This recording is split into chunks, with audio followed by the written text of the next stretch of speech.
Every single day that you do not have money working for you, you are paying a tax, not to a government, not to a bank, to time itself.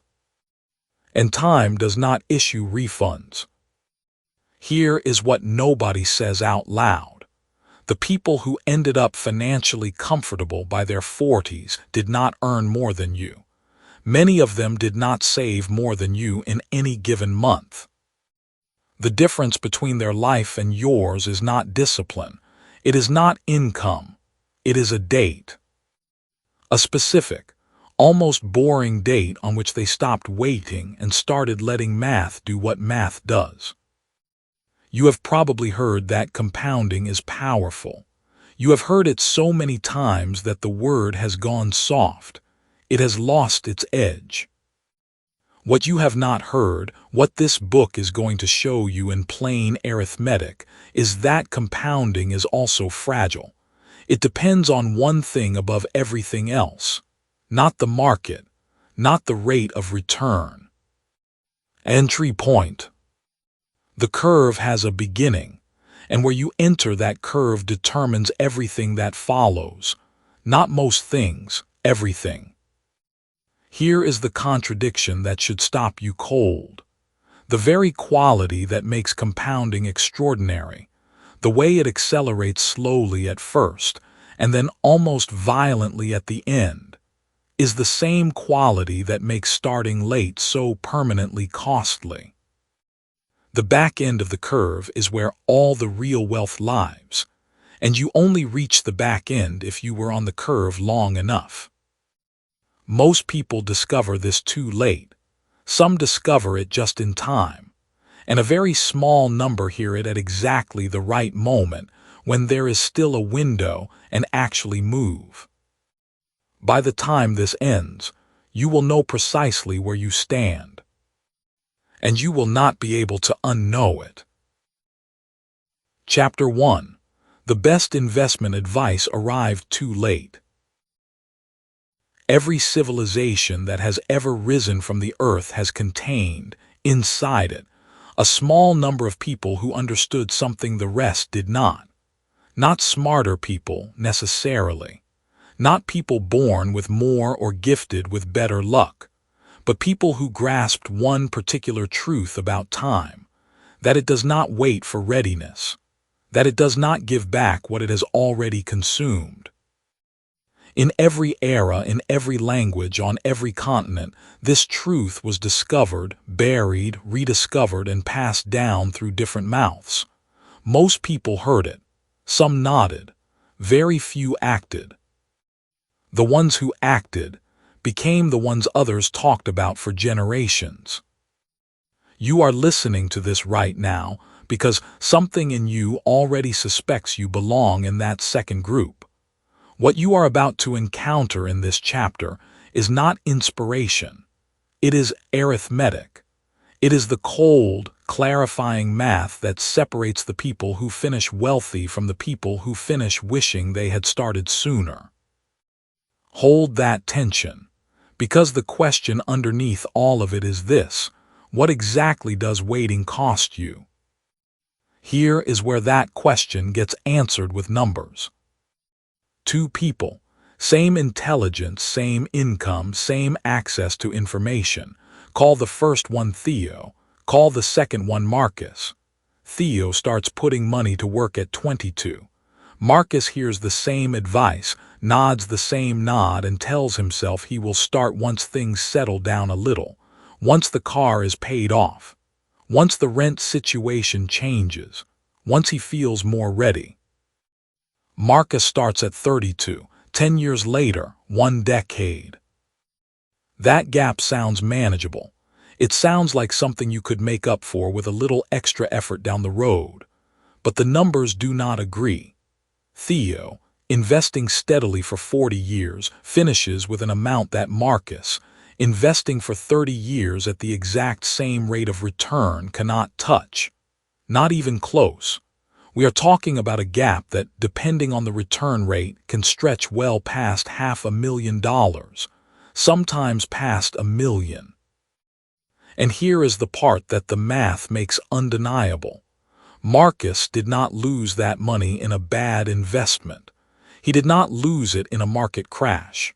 He lost it to a Tuesday morning when he decided he was not quite ready yet. That is not a small cost. That is a permanent subtraction.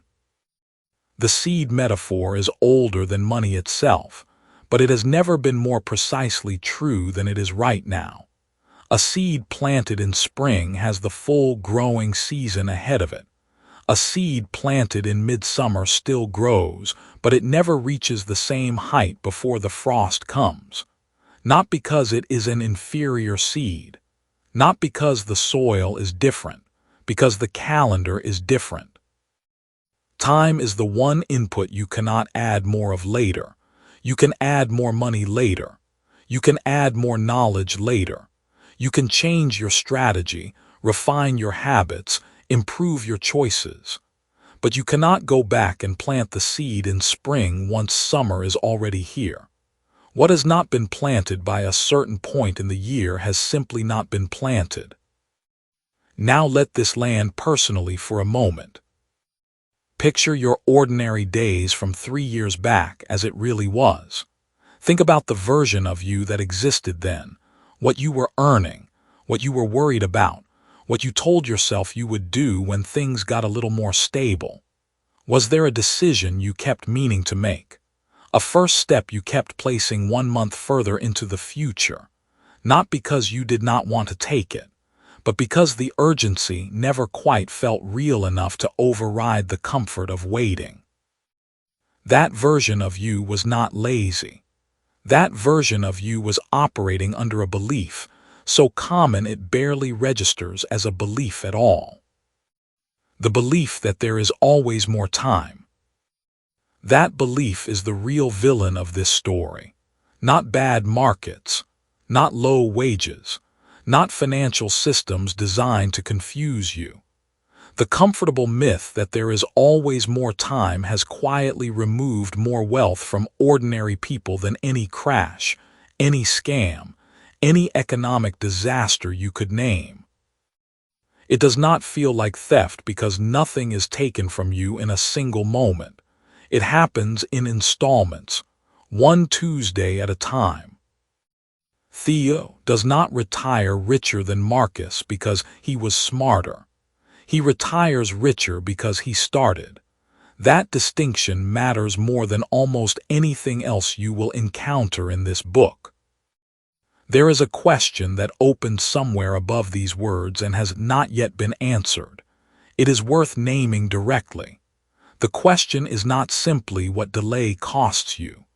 The real question is why, if this math is so clear and so available, does nearly everyone still delay?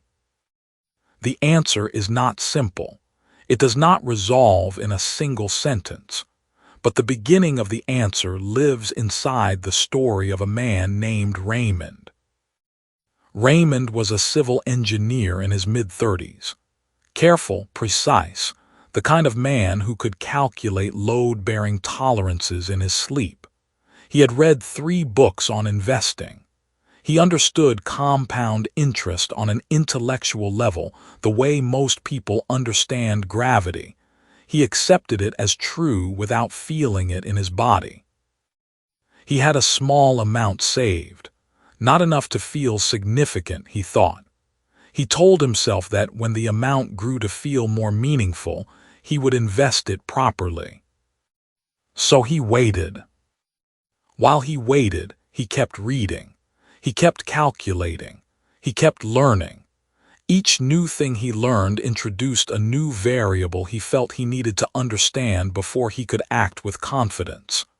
By the time Raymond was 41, he had more investment knowledge than 90% of the people around him, and a savings account that had never once been deployed into the market. He had become the most educated spectator in the room. He watched other people with less knowledge and less preparation build positions he never built. The gap between Raymond and those people was not intelligence. It was not information. It was a single decision made daily to wait one more day until certainty arrived. Certainty never arrived. It never does. What Raymond never understood, and what most people never understand until the cost has already been paid, is that the advice itself was always good. Nearly every piece of conventional wisdom about building wealth through compounding is essentially correct. Start early. Stay consistent. Do not interrupt the process. The advice is not the problem. The timing of implementation is the only thing that determines whether correct advice produces a result in your life or simply remains true without ever touching your finances. Read that again with your ears. The advice was right. The timing was wrong. And the timing was wrong because waiting felt like preparation, and preparation felt like progress, and progress felt like the right thing to do. That is the mechanism of the most expensive mistake most people will ever make. And this brings us to the specific weight of 2026, not as a slogan, not as a marketing hook designed to create urgency where none exists, as math. The curve of compounding has a beginning and it has a length. When you look at where most people between 20 and 35 are positioned in their financial lives right now, and when you overlay the realistic runway of time needed for compounding to produce the kind of outcome that actually changes a life, the math points to this window with an uncomfortable specificity. Not because 2026 is magic, because 2026 is the edge of the timeline for a 30-year-old who wants 40 years of compounding behind them before they need to draw on what they built. Because 2026 is the last year the math still allows a full curve. Soon, we arrive at an argument about when it is too late to build real wealth that clashes with the familiar story. Once you see it, that contradiction will resolve in a way that completely changes how you decide to act. But here, in this first chapter, what matters most is this. The seed is not symbolic. It is structural. Every single year of delay is not just a year of lost growth. It is a permanent subtraction from the total the curve would have reached. A tree that should have 40 rings will have 39, then 38. The ring does not grow back later. It simply does not exist. Theo started. Marcus waited. The difference between them was not talent, income, or opportunity. It was one decision, made early, that the math then spent 40 years rewarding. The question you need to carry into the next chapter is not whether you already know this. You probably do. The question is, why, knowing this, does almost everyone still behave like Marcus? Chapter 2. Why smart people keep waiting to invest. You already know you should be investing. That is the uncomfortable truth sitting at the start of this chapter. Almost every person listening right now has known this for years, has heard about compound interest, has nodded during conversations about index funds, has maybe even opened an account somewhere and let it sit empty like an unmade bed. You know, and yet you have not moved, not fully, not with the kind of committed, consistent action that actually builds anything. Here is what almost nobody will say out loud. The problem is not ignorance. Ignorance would be easier to fix. The problem is something quieter and in many ways more dangerous. It feels reasonable. It feels like wisdom. It dresses itself up in patience and prudence and due diligence. And while it is wearing those clothes, it is stealing from you. Years are going by. The curve has a beginning. Every single day you are not on it, you are not standing still. You are falling behind a version of yourself that started. That question from the last chapter is still worth holding. Why, knowing what you know, does almost everyone still behave like Marcus? The man who understood compounding completely and still waited, still found a reason, still told himself the moment was not quite right. You are about to find out exactly why, and what you discover may feel uncomfortably familiar. There is a specific kind of person who reads every book about investing before investing $1, who watches hours of video content comparing brokerage platforms, who builds spreadsheets modeling different contribution rates, who understands expense ratios and tax-advantaged accounts and rebalancing strategies, and who is not yet invested. You know this person. You may be this person. Call them the architect. The architect is not lazy. That is the cruelest part of this trap.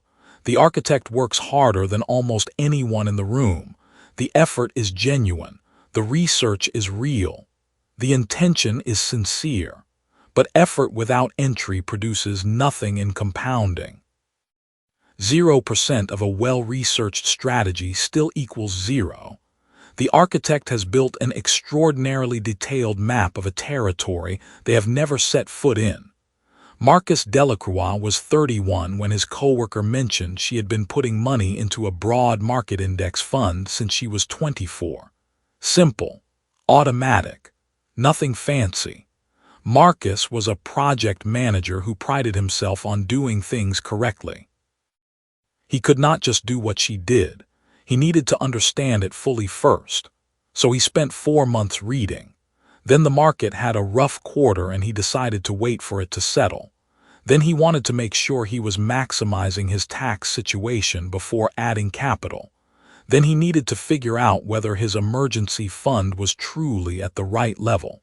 7 years passed. 7 years of reading, planning, optimizing a position that did not exist. When Marcus finally started at 38, he was not starting from where his coworker had started. He was starting from a permanently smaller number, on a permanently shorter curve, with permanently fewer compounding periods ahead of him. The math did not care how prepared he felt. Do not explain that away too quickly. The trap the architect falls into is perfectionism, but the word perfectionism sounds too soft for what it actually costs. Call it what it is, a permanent subtraction. Every year spent preparing to invest rather than investing is a year the curve could have started but did not. That year does not become available later. It is gone. The curve does not let you bolt extra years onto the end to compensate.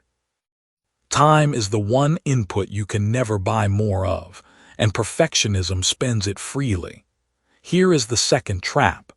This one catches people who are even more self-aware than the architect. Revisit your ordinary days from 3 years back as it really was. What did you know then about investing that you do not know now? For most people, the honest answer is, not much less. The information was available. The accounts were available. The options were largely the same, but something still felt unclear, still felt just beyond the edge of full understanding. That feeling has a name. Call it complexity paralysis, and recognize that the financial industry did not accidentally create it. The analyst is a person who cannot act because the system appears too complicated to act inside confidently. Unlike the architect, the analyst is not trying to perfect a plan. The analyst is simply trying to understand well enough to begin. The problem is that well enough keeps moving. Every answer generates 2 new questions. Every explanation reveals a new layer. Inflation rates interact with tax brackets, which interact with contribution limits, which interact with asset allocation, which interacts with rebalancing thresholds. The analyst watches this web grow and concludes, reasonably, that they are not ready yet. The financial industry has a complicated relationship with your confusion. A confused investor buys managed funds with higher fees. A confused investor pays for advice that a simple 3-fund portfolio would make unnecessary. A confused investor waits while their cash sits in a savings account earning almost nothing, which is a form of guaranteed loss once inflation is included. Your paralysis is not neutral. Someone is benefiting from it, and it is not you. The antidote to complexity paralysis is not more information. More information is what created the paralysis. The antidote is a different belief about what starting requires.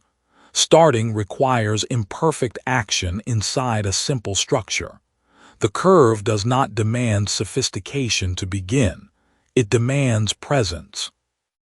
It demands that you are on it. The third trap is the most seductive. It is the one that feels most like virtue. Call this person the guardian. The guardian is not waiting to learn more and is not trying to perfect a strategy. The guardian is waiting for safety, waiting for the economy to stabilize, waiting for interest rates to resolve, waiting for the election to pass, for the next quarter's numbers, for the correction that feels like it must be coming. The guardian has convinced themselves that waiting is the conservative, responsible, intelligent choice. It is not. Here is what almost no one says plainly about waiting for safety. Waiting is a decision. It carries a cost, a real and measurable one. When you choose not to invest this month because conditions feel uncertain, you have not avoided risk. You have chosen a specific risk, the risk that compounding did not begin. You have chosen a guaranteed outcome, one fewer month on the curve, over an uncertain outcome that historical data suggests is positive over long periods. You have traded a possible loss for a certain subtraction. The guardian's logic feels airtight. Wait until conditions are better. But better than what? There has never been a moment in modern financial history that did not have some credible reason to wait.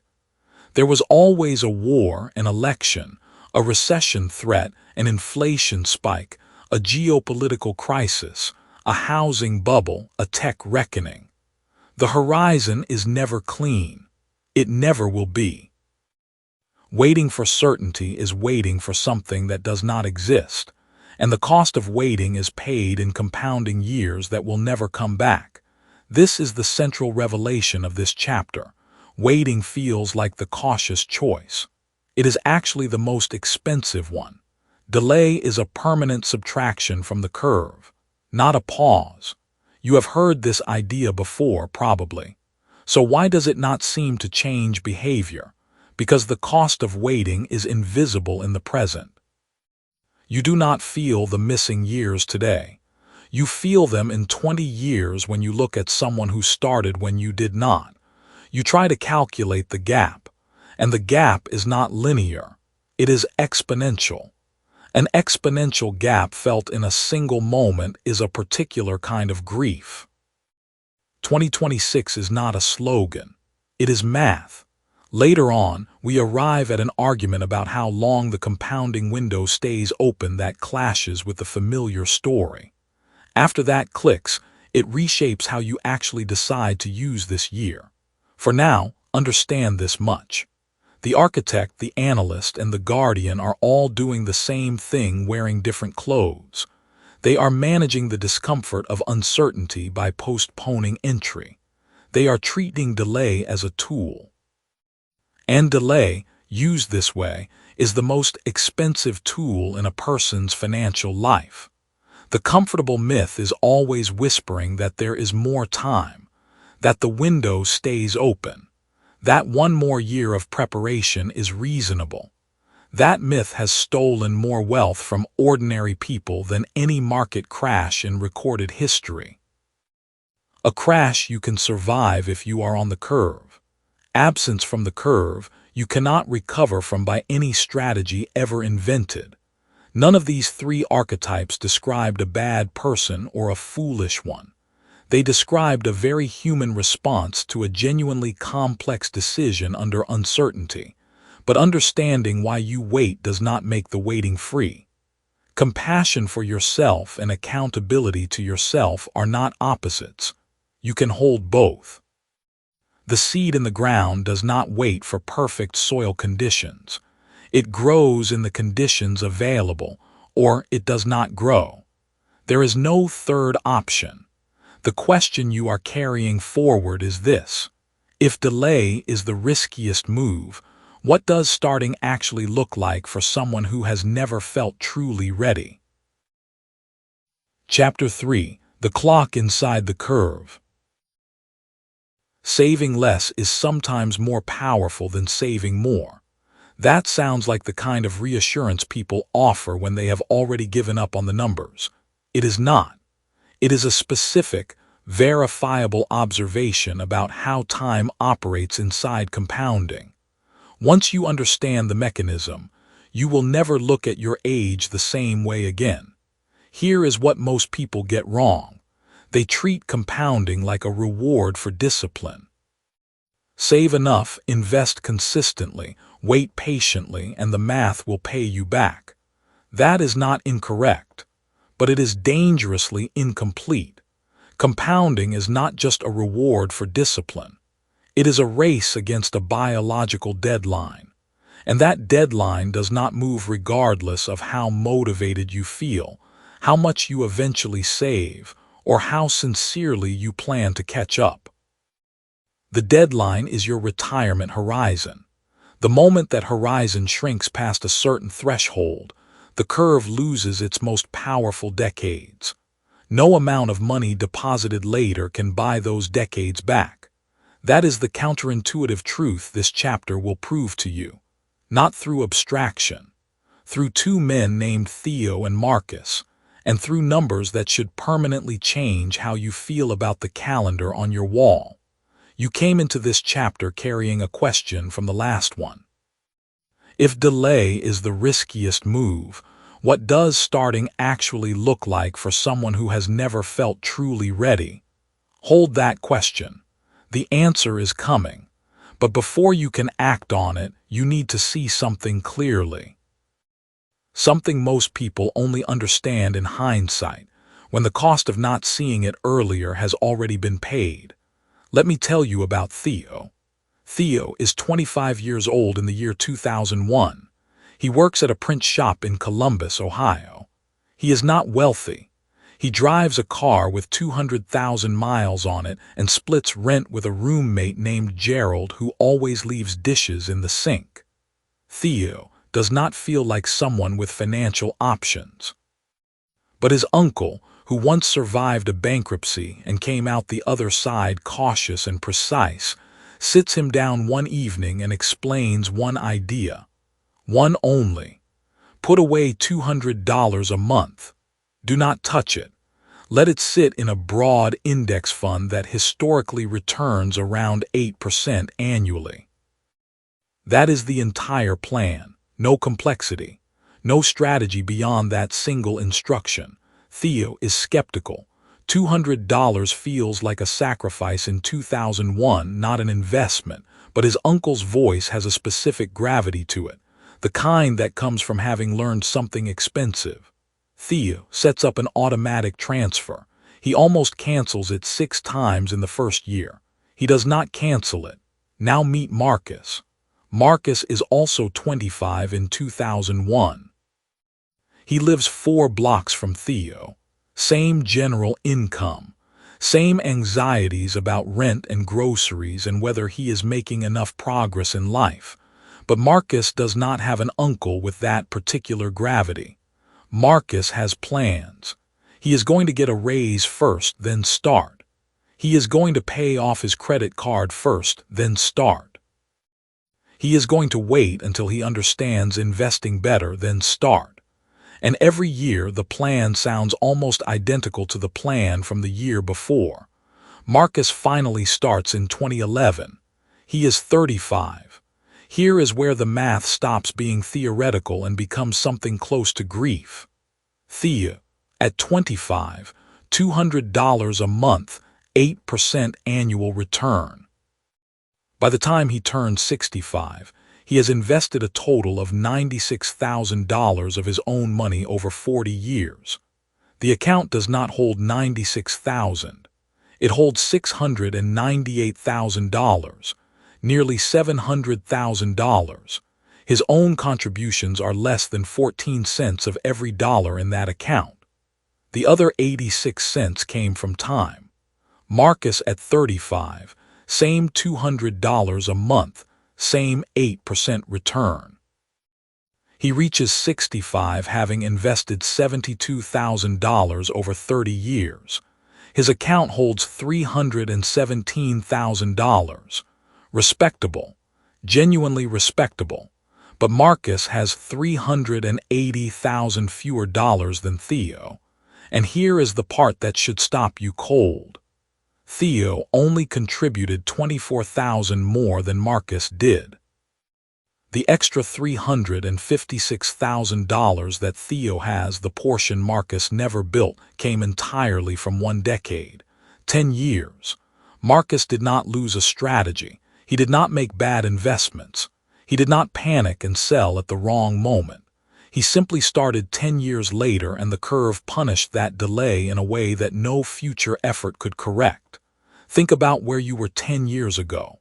What were you doing? What were you planning to start? What were you waiting to feel ready for? That gap between the plan and the action, that is not just a memory. It is a number, a specific, calculable number that no longer exists in your future account. That is the mirror. You do not have to do the arithmetic right now, but let it sit for a moment. The discomfort of that sitting is not anxiety. It is clarity. Now here is the question you have been carrying since the first paragraph of this chapter. Why does this matter specifically in 2026, and not just generically at any time? The answer lives in where you are right now. If you are between the ages of 25 and 35, your retirement horizon sits somewhere between 30 and 40 years out.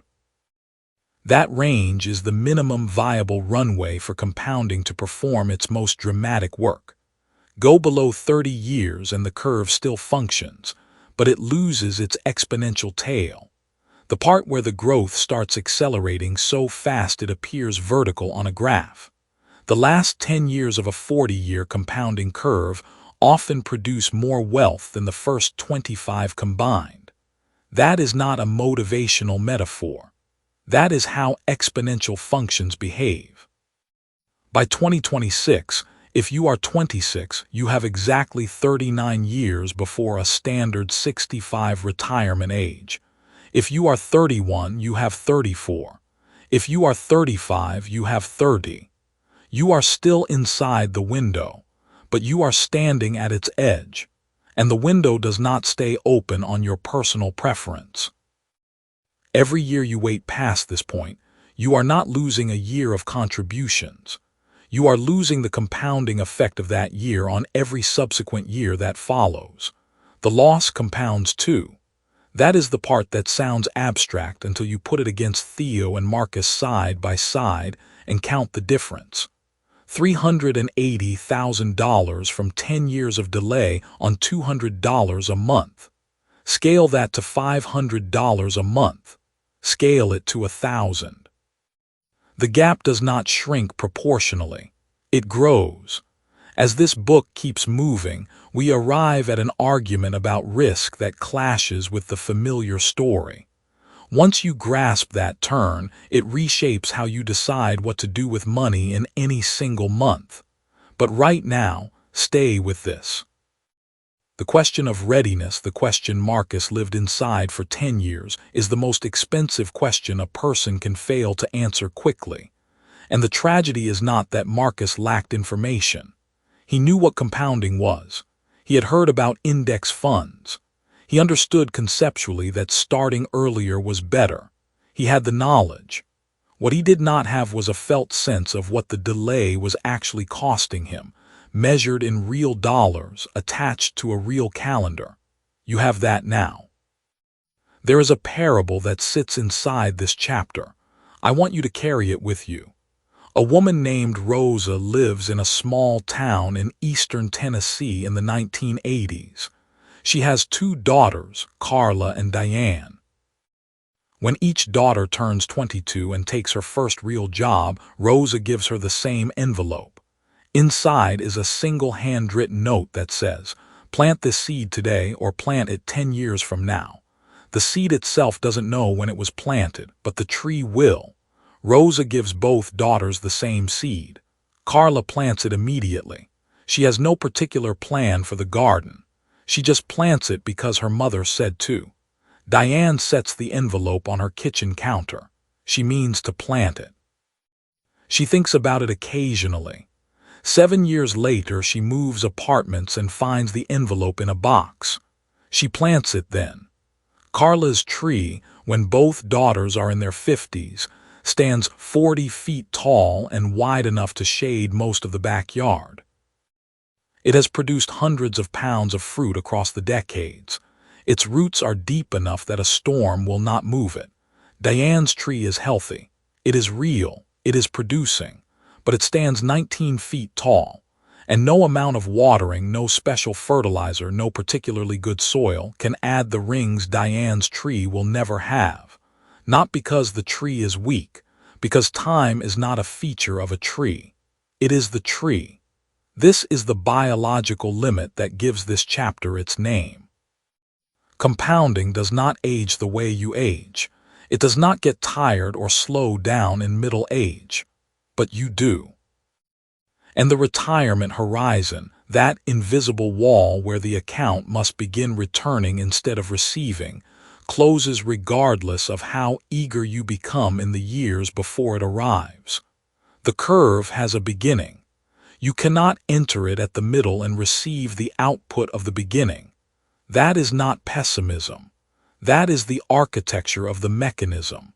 And 2026 is not a slogan.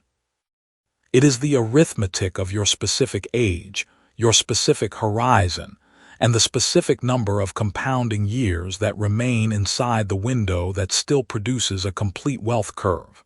Start in 2027 and you have one fewer year of exponential tail. Start in 2030 and you have 4 fewer. Each year is a missing ring. And unlike Carla's tree, you will not be able to count what is missing. Because what is missing will simply never appear. Marcus understood all of this at 45. He said so in the way people say things they wish they had known, quietly and without drama, over a dinner that Theo paid for. He did not blame anyone. There was no one to blame. The market had not cheated him. Time had not cheated him. He had simply handed time a choice, and time had made it for him. The question worth living inside right now is not whether you have been like Marcus. Almost everyone has been like Marcus in some area of their life. The real question is whether you will still be like Marcus tomorrow. Chapter 4. 2026 is where two curves cross. Right now, while you are listening to this, a gap is widening. Not dramatically, not with any noise or warning. It is widening the way a river erodes a bank, slowly, invisibly, and then all at once when the bank finally gives. The gap is between the people who entered a compounding position during a specific and narrow window of time, and the people who told themselves they would get around to it. What makes this gap so costly is not its size today. It is the mechanism behind it. Compounding does not wait for you to feel ready. It does not pause while you gather information or work through hesitation. Every month you are not positioned inside a compounding structure is a month of return you will never recover. Not this month's return, but every future return that would have grown from it. The invisible mechanism causing this loss is not the market. It is not bad luck. It is a collision of timing. In this chapter, you are going to see exactly what that collision looks like, why 2026 is the point where it becomes irreversible, and why this is not a slogan. This is math. Call up your ordinary days from 3 years back as it really was. Where were you financially, not in terms of what you owned, but in terms of what you understood? Did you know what you know now about how money actually moves? Did you have a clear picture of what an interest rate cycle means for your ability to borrow or invest cheaply? Most people 3 years ago had no idea a window was already forming. And that is not a criticism. That is the cost of being given financial information that is reactive rather than predictive. You find out what mattered after it already happened. But something different is available to you right now. Right now, you are standing close enough to the window to see it before it closes. So here is the open question that will run through everything you hear in this chapter. 3 independent economic forces are converging in 2026. Each one, standing alone, would represent a significant opportunity for someone who positioned early. What happens when all 3 arrive at the same point on the same calendar? That is the question. Hold it, because the answer changes how urgently you will move. The first force is interest rate normalization. You have felt rates moving. You may not have known exactly what to do with that feeling, but you felt it in mortgage conversations, in the cost of a car loan, in the quiet discomfort of hearing that money sitting in a savings account was suddenly earning something again after years of earning almost nothing. What most people do not realize is that a rate cycle has a shape. It is not random. It rises in one phase, plateaus in another, and then begins to descend toward what economists call normalization, the range where borrowing becomes cheap enough to fuel productive investment without the artificial inflation that ultra-low rates create. That normalized zone is where compounding becomes most efficient for ordinary people. When rates are too high, the cost of deploying capital eats into returns. When rates are too low for too long, they create distortions that punish the patient investor. The normalized middle, that is where compounding runs clean. Current projections from multiple independent economic institutions, including central bank forward guidance publicly available since late 2023, point to that normalized zone arriving in full between mid-2025 and the close of 2026. Not hypothetically. As a direct result of rate cycles that began their ascent in 2022 and are now in measurable descent. That is the first curve. It has a precise position, and it is moving toward a specific point in time. Now place the second force next to it. Artificial intelligence is not a future story anymore. It is a present infrastructure story, and the distinction matters enormously. The productivity gains from AI adoption do not arrive the moment a technology is invented. They arrive when that technology reaches what researchers call the diffusion threshold. The point where enough businesses have integrated the tool deeply enough that it begins to show up in economic output in measurable ways. Industrial electrification was invented in the 1880s, but did not produce its largest productivity dividends until the 1920s, when factories had actually restructured themselves around electric motors, rather than simply adding them as novelties. The same delay is happening with AI right now. The foundational tools arrived in force in 2022 and 2023. The mass adoption curve began its steep climb in 2024. And the productivity dividend, the actual measurable output improvement that flows through to wages, to corporate margins, to investable sectors, that dividend begins reaching economic scale in 2025 and crests in 2026. This is not speculation. It is the same pattern that technology economists have documented across every general-purpose technology wave of the last 100 years. The dividend is real. The timing is predictable. And it creates a specific investable moment for anyone who knows where to place themselves before the crest, not after it. 2 curves, both converging, both pointing toward the same point in time. Here is where it gets undeniable. The third force is the largest wealth transfer in recorded human history. The baby boom generation, born between 1946 and 1964, is moving through its final financial chapter. Estates are being settled. Assets are being liquidated. Real estate holdings accumulated over 40 years of appreciation are shifting from one generation's name to another. The Federal Reserve has estimated this generational transfer at somewhere between $70 and $90 trillion, moving between 2020 and 2045. But that transfer is not linear. It is clustered. The largest concentration of that movement happens in the years surrounding 2025 and 2030. That is when the oldest members of that generation are in their late 70s and early 80s, the statistical peak of estate settlement. What this means practically is that a significant volume of capital is entering the market from a direction, and at a speed that does not happen in any other generation's lifetime. It changes asset prices. It changes the availability of certain asset classes. It changes the competitive landscape for anyone trying to build a wealth position. When that capital fully moves and resettles, the floor of certain markets rises and does not come back down.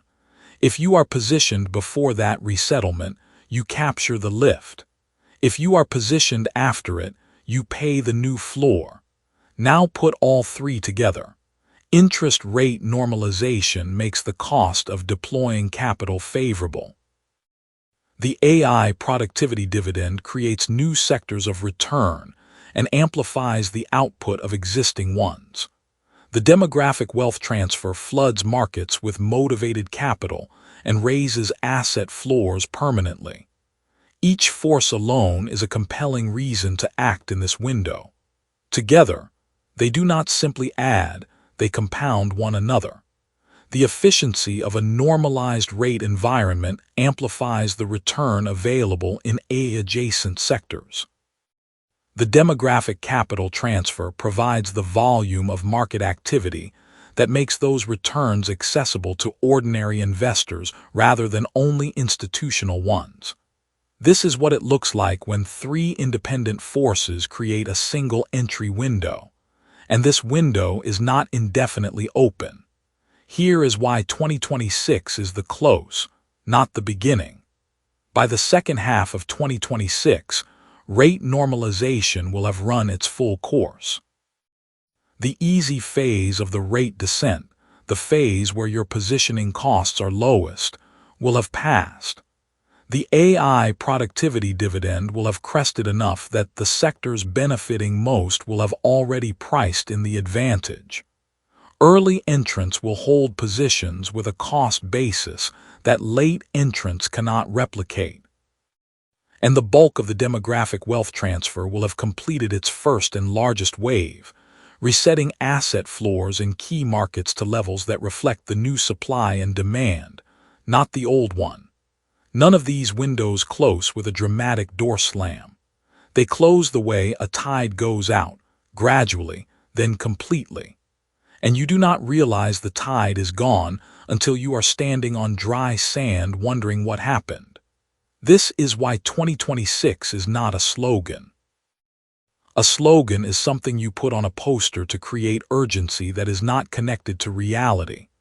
What you have just heard is a sequence of independently documented economic forces, each with its own timeline, each with its own body of evidence, and all three pointing to the same narrow span of time. That is not marketing language. That is convergence.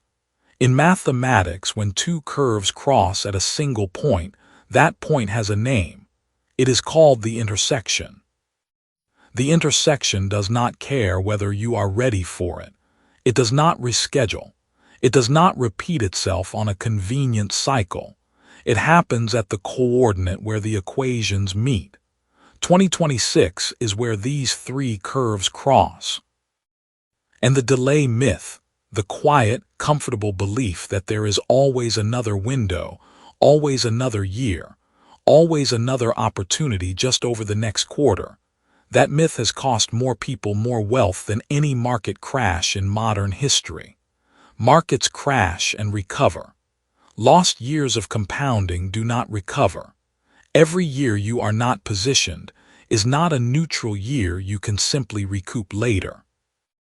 It is a permanent subtraction from your final number, because the returns that were not earned have no future to compound from. The curve has a beginning. That beginning determines the ending. Delay does not pause the clock. It permanently removes the hand. In a later section, we arrive at an argument about timing the market that clashes with the familiar story. When that point settles, it reshapes the specific action you take in 2026. But right now, you have something more important than an action. You have a picture of reality, 3 forces, 1 intersection, 1 closing window. You are not being asked to feel urgency because urgency makes a good story. You are being asked to see the math and let the math speak at the volume it deserves. So here is the question that opens the next chapter. It is worth sitting with before you move on. If the window has a close date, what exactly does it mean to be positioned? And what does that first real position actually look like? Chapter 5. The S&P 500 does not care about your timing. Waiting for the right moment to invest is one of the most expensive decisions you will ever make. That sounds backwards. It sounds like patience is a virtue, like discipline means holding your cash until the fog clears. But the data from every complete 20-year window in market history tells a different and colder story. The person who waited almost always ended up with less than the person who simply started. Here is the tension that question from the last chapter creates. If the window has a close date, what exactly does positioning mean? Right now, somewhere in the back of your mind, there is a voice. It says, just wait until the market pulls back. Wait until there is a correction. Wait until the news gets better. That voice sounds like wisdom. It sounds like you are protecting yourself. But that voice has quietly stolen more wealth from ordinary people than every market crash in recorded history combined. Not because crashes do not happen. They do.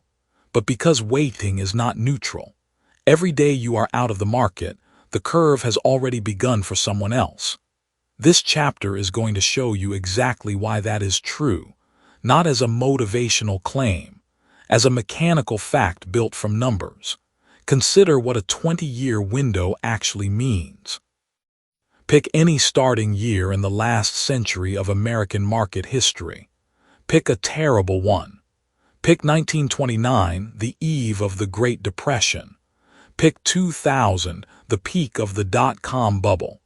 Pick 2007, 14 months before the worst financial collapse since the 1930s. In every single one of those cases, a person who bought a broad index of American companies at the absolute worst possible moment and held for 20 years still grew their money. Not slightly.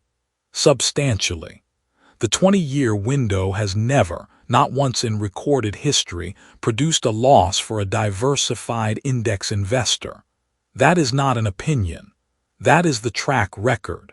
But here is what most people miss entirely.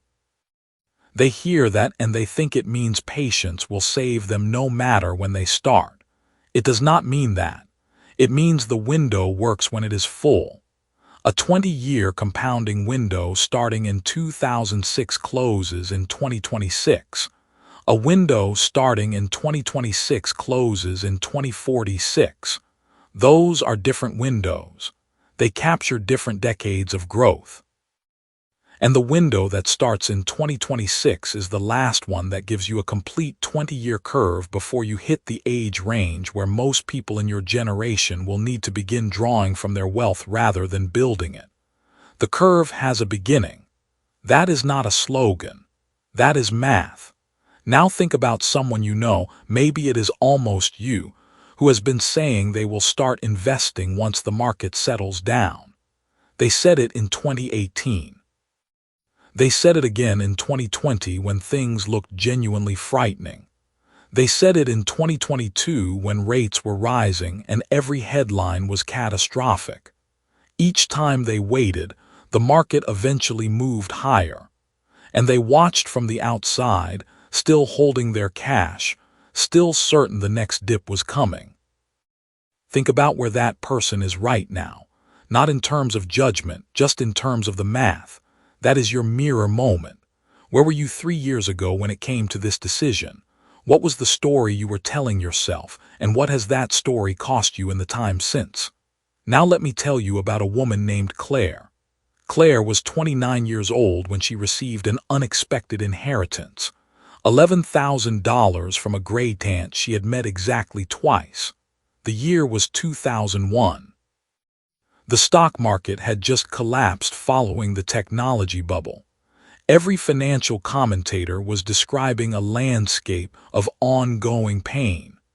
Claire's brother told her to keep the money in a savings account until things recovered. Her colleague told her to wait for the real bottom, which everyone said was still coming. Her instinct, too, was to wait. But Claire had read something years earlier, a single page from a personal finance book, and the one thing she remembered from it was this: the market does not send you an invitation when it bottoms out. No one rings a bell. No one sends an email. The bottom is only visible after you have already missed it. So Claire did something that felt reckless in that moment. She opened a simple index fund account and put the full $11,000 in, right at the beginning of 2002, while the market was still falling. For 2 years, her account showed less than she had started with. Her brother mentioned it at every holiday dinner. She said nothing. By 2021, that $11,000 was worth just under $104,000. She had not touched it. She had not added to it. She had simply not let the noise convince her that waiting was wisdom. Claire's brother started investing in 2006 when he finally felt confident things had settled. He is not poor, but the curve he built is missing 5 rings. Those rings do not come back. You may be thinking right now, but what if I had just waited for a crash and bought at the bottom instead? What if I had been disciplined enough to hold cash and then deployed it at exactly the right moment? That question gets held open for now, because the answer is almost certainly the opposite of what you expect. Researchers have studied this exact scenario with the kind of obsessive precision that only academics and certain types of investors bring to a problem. They compared 4 investors. The first invested a set amount every single year without thinking about timing at all. The second had perfect timing, somehow managing to invest only at each year's lowest point. The third had the worst possible timing, investing only at each year's highest point, the absolute peak, every single year for 20 years. The fourth did nothing. They kept their money in cash. After 20 years, the perfectly timed investor performed the best. Of course. But here is what makes your stomach drop. The investor who bought at every single peak, worst timing imaginable, year after year, still massively outperformed the person who held cash. And the perfectly timed investor did not beat the consistent investor by as much as you would think, not by a catastrophic margin, not by a life-altering gap. The person waiting for the crash was the real loser. Do you understand what that means? Not losing money in a crash is not the same as winning. Sitting out of the market while you wait for your moment is not a neutral position. Cash is a position, and it is almost always the wrong one when held too long. The reason is elegant in its cruelty. When you wait for a crash to buy, you are not just waiting for prices to fall. You are waiting for your fear to be confirmed. And the thing about market crashes is that they feel most dangerous at the exact moment they represent the best entry. The news in March of 2020 was not "now is a great time to invest." The news was terrifying. The people who bought in March 2020 did not feel brave. They felt uncertain and nauseous and slightly reckless. Bravery in investing does not feel the way bravery is supposed to feel. It feels like discomfort, not heroism. Here is the mechanical truth at the center of compounding. Time is not just one ingredient.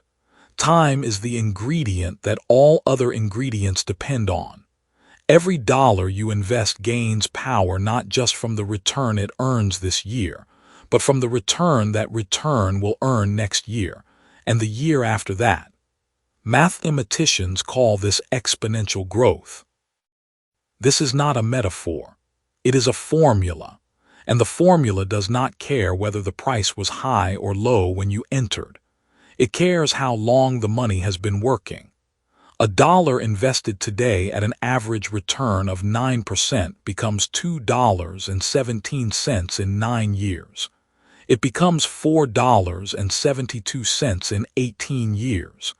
It becomes $10.27 in 27 years. Remove 3 years from the front end of that curve and you do not subtract 3 years of growth. You subtract the back end of the compounding explosion. That is where almost all of the wealth actually accumulates. Delay is a permanent subtraction, not a temporary one, not a deferral.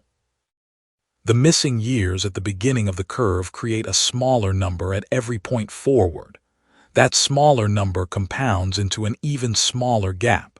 3 years of waiting does not cost you 3 years. Over a 20-year horizon, it can cost you 30 to 40% of your final outcome. Read that again, not with your eyes, but with your ears. 3 years of waiting can cost you 30 to 40% of your final wealth. That is the cost of the comfortable myth that there is always more time. You do not have the luxury of the investor who started in 1985 or 1995 or even 2005. Those people had decades of runway where even a late start could be partially recovered. The arithmetic of your specific decade has a different shape. You have one full 20-year window available to you before the demographic and economic pressures of the 2040s reshape what growth looks like. One window, and 2026 is where it opens. Before long, we arrive at an argument about risk that clashes with the familiar story. After that really registers, it reshapes every decision you make about when to act. But for now, the principle stands plainly on its own. The S&P 500 does not care about your timing. It does not reward patience in the form of waiting. It rewards presence. It rewards the investor who is already in the game when the growth arrives, not the one still standing at the fence checking conditions. Positioned does not mean ready. Positioned means already started. The question now is not whether to start, but what that first real position reveals about how the curve actually gets built. Because starting is not enough if you are building on a cracked foundation. What does the structure of a compounding position actually look like when it is built to hold for 2 decades? Chapter 6. Inflation punishes the patient saver hardest. Something is leaving your hands right now, not dramatically, not with any announcement. It is leaving quietly in amounts too small to feel on any single day.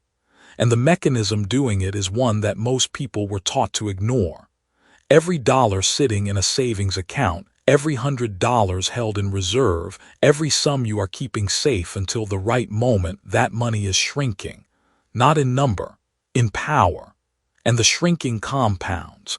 That is the part nobody told you clearly. Inflation does not reduce your purchasing power in a straight line. It works the same way compounding works, except it works against you. Every year of waiting is not just 1 year of lost growth. It is 1 year of loss stacked on the previous year of loss. The gap between where you are and where you could have been grows wider with each passing month. The question is not whether this is happening to you. It is happening. The question is whether you will understand the mechanism clearly enough to stop it. That is what this chapter is built to do. Before we go further, hold the question the previous chapter left you with. You accepted that starting is the essential move. You understood that the foundation matters as much as the action. Now here is the uncomfortable truth beneath all of that. You may already be moving backward without knowing it. The foundation you are building on may have a crack in it. A crack that has nothing to do with your investment choices and everything to do with what you believe about safety. Most people who feel financially responsible believe they are doing something right by saving. They have a number in a savings account. That number does not go down. They can see it holding, maybe even growing by a fraction each month, and that visual stability feels like security. But stability of number is not the same as stability of value. This is the crack, and until you see it clearly, everything you build on top of it leans in the wrong direction. Here is a name and a situation to make this concrete. Marcus was 31 years old and worked as a project coordinator for a mid-sized logistics company in the Midwest. He earned a reliable salary, lived beneath his means, and over the course of 4 years managed to save just under $18,000. He kept it in a high-yield savings account earning roughly 4% annually. He was proud of this. He checked the balance on the first of every month and watched the interest accumulate. To Marcus, this was the right move. He was not spending recklessly. He was not in debt. He was building something. What Marcus did not calculate was what 4 years of 3 to 4% average inflation had done to the purchasing power of that money. The dollars were still there, every penny. But the groceries that cost him $600 a month 4 years earlier now cost him $740. The used car he had priced at $14,000 was now listed at $17,500. The down payment threshold on the apartment complex he had quietly been watching had moved from $60,000 to $78,000. His savings account showed growth. His actual position had contracted. He was not being reckless. He was being patient. And patience, in the presence of inflation without a countermove, is its own kind of slow loss. Let that sit for just a moment before the next piece. The reason Marcus's story hits so close is that patience is supposed to be the virtue. Every responsible money message you have ever received pointed you toward patience. Wait before you spend. Delay gratification. Build before you leap. These are not wrong instructions in themselves, but they were delivered without the other half of the equation. Patience applied to holding is not the same as patience applied to growing. The virtue of waiting only functions as a virtue when the thing you are waiting with is doing something. The moment it is sitting still, patience becomes the vehicle for a loss you are not measuring. Here is the number that changes how you think about this. At 3% average annual inflation, a conservative figure, lower than the rates many developed economies have sustained over the last 5 years, the purchasing power of a dollar held in cash for 10 years becomes roughly 74 cents. Not in theory. In practice, the same dollar buys 26% less. Now apply this to a savings position of $30,000 held for a decade without meaningful returns above inflation. You still have $30,000. But you now have the buying power of approximately $22,200 in the money you started with. You lost nearly $8,000 in real terms without spending a cent. $8,000. Gone not by market crash, not by bad decision, not by any dramatic event. Gone by staying still while everything else moved. Bring to mind your ordinary days from 3 years back as it really was. Not financially, Actually think about the specific texture of those months. What did things cost? What was the rent in your city, or the price of the car you were considering, or the down payment figure you had quietly in mind? Compare that to the same items today. The gap you are feeling is not imaginary. It is the number. It is the exact mechanism this chapter is describing. And the reason this matters beyond the past is that the next 3 years will move the same way, except the starting point is already higher, which means the compounding effect on that gap is already accelerating. This is what delay as permanent subtraction means when you hold it in front of inflation. In the first chapter of this book, you were introduced to the image of a seed in the ground. A seed planted at the right time grows into a tree with visible rings. Each ring represents a full year of growth that nothing can replace after the fact. You cannot go back and add rings. Each one was either grown in its season or it was not. Here is the inflation version of that truth. Each year your money sits below the inflation line is not simply a year without a ring. It is a year that actively carved into the rings you already have. The tree gets smaller from the inside. The curve does not just fail to begin. It begins, but in reverse. This is the mechanism most people were never shown. Not saving too little, not spending too much. Saving correctly, in the conventional sense, but saving into the wrong container, at the wrong rate, with no counterpressure against the one force guaranteed to shrink what they have. Now here is where the revelation of this chapter arrives. It is one sentence that changes the structure of every financial decision you make going forward. Holding cash is not a neutral position. It is a short position against your own future purchasing power. In financial markets, a short position means you profit when the value of something falls. When you short an asset, you are betting against it. When you hold cash without investment returns that exceed inflation, you are functionally betting against yourself.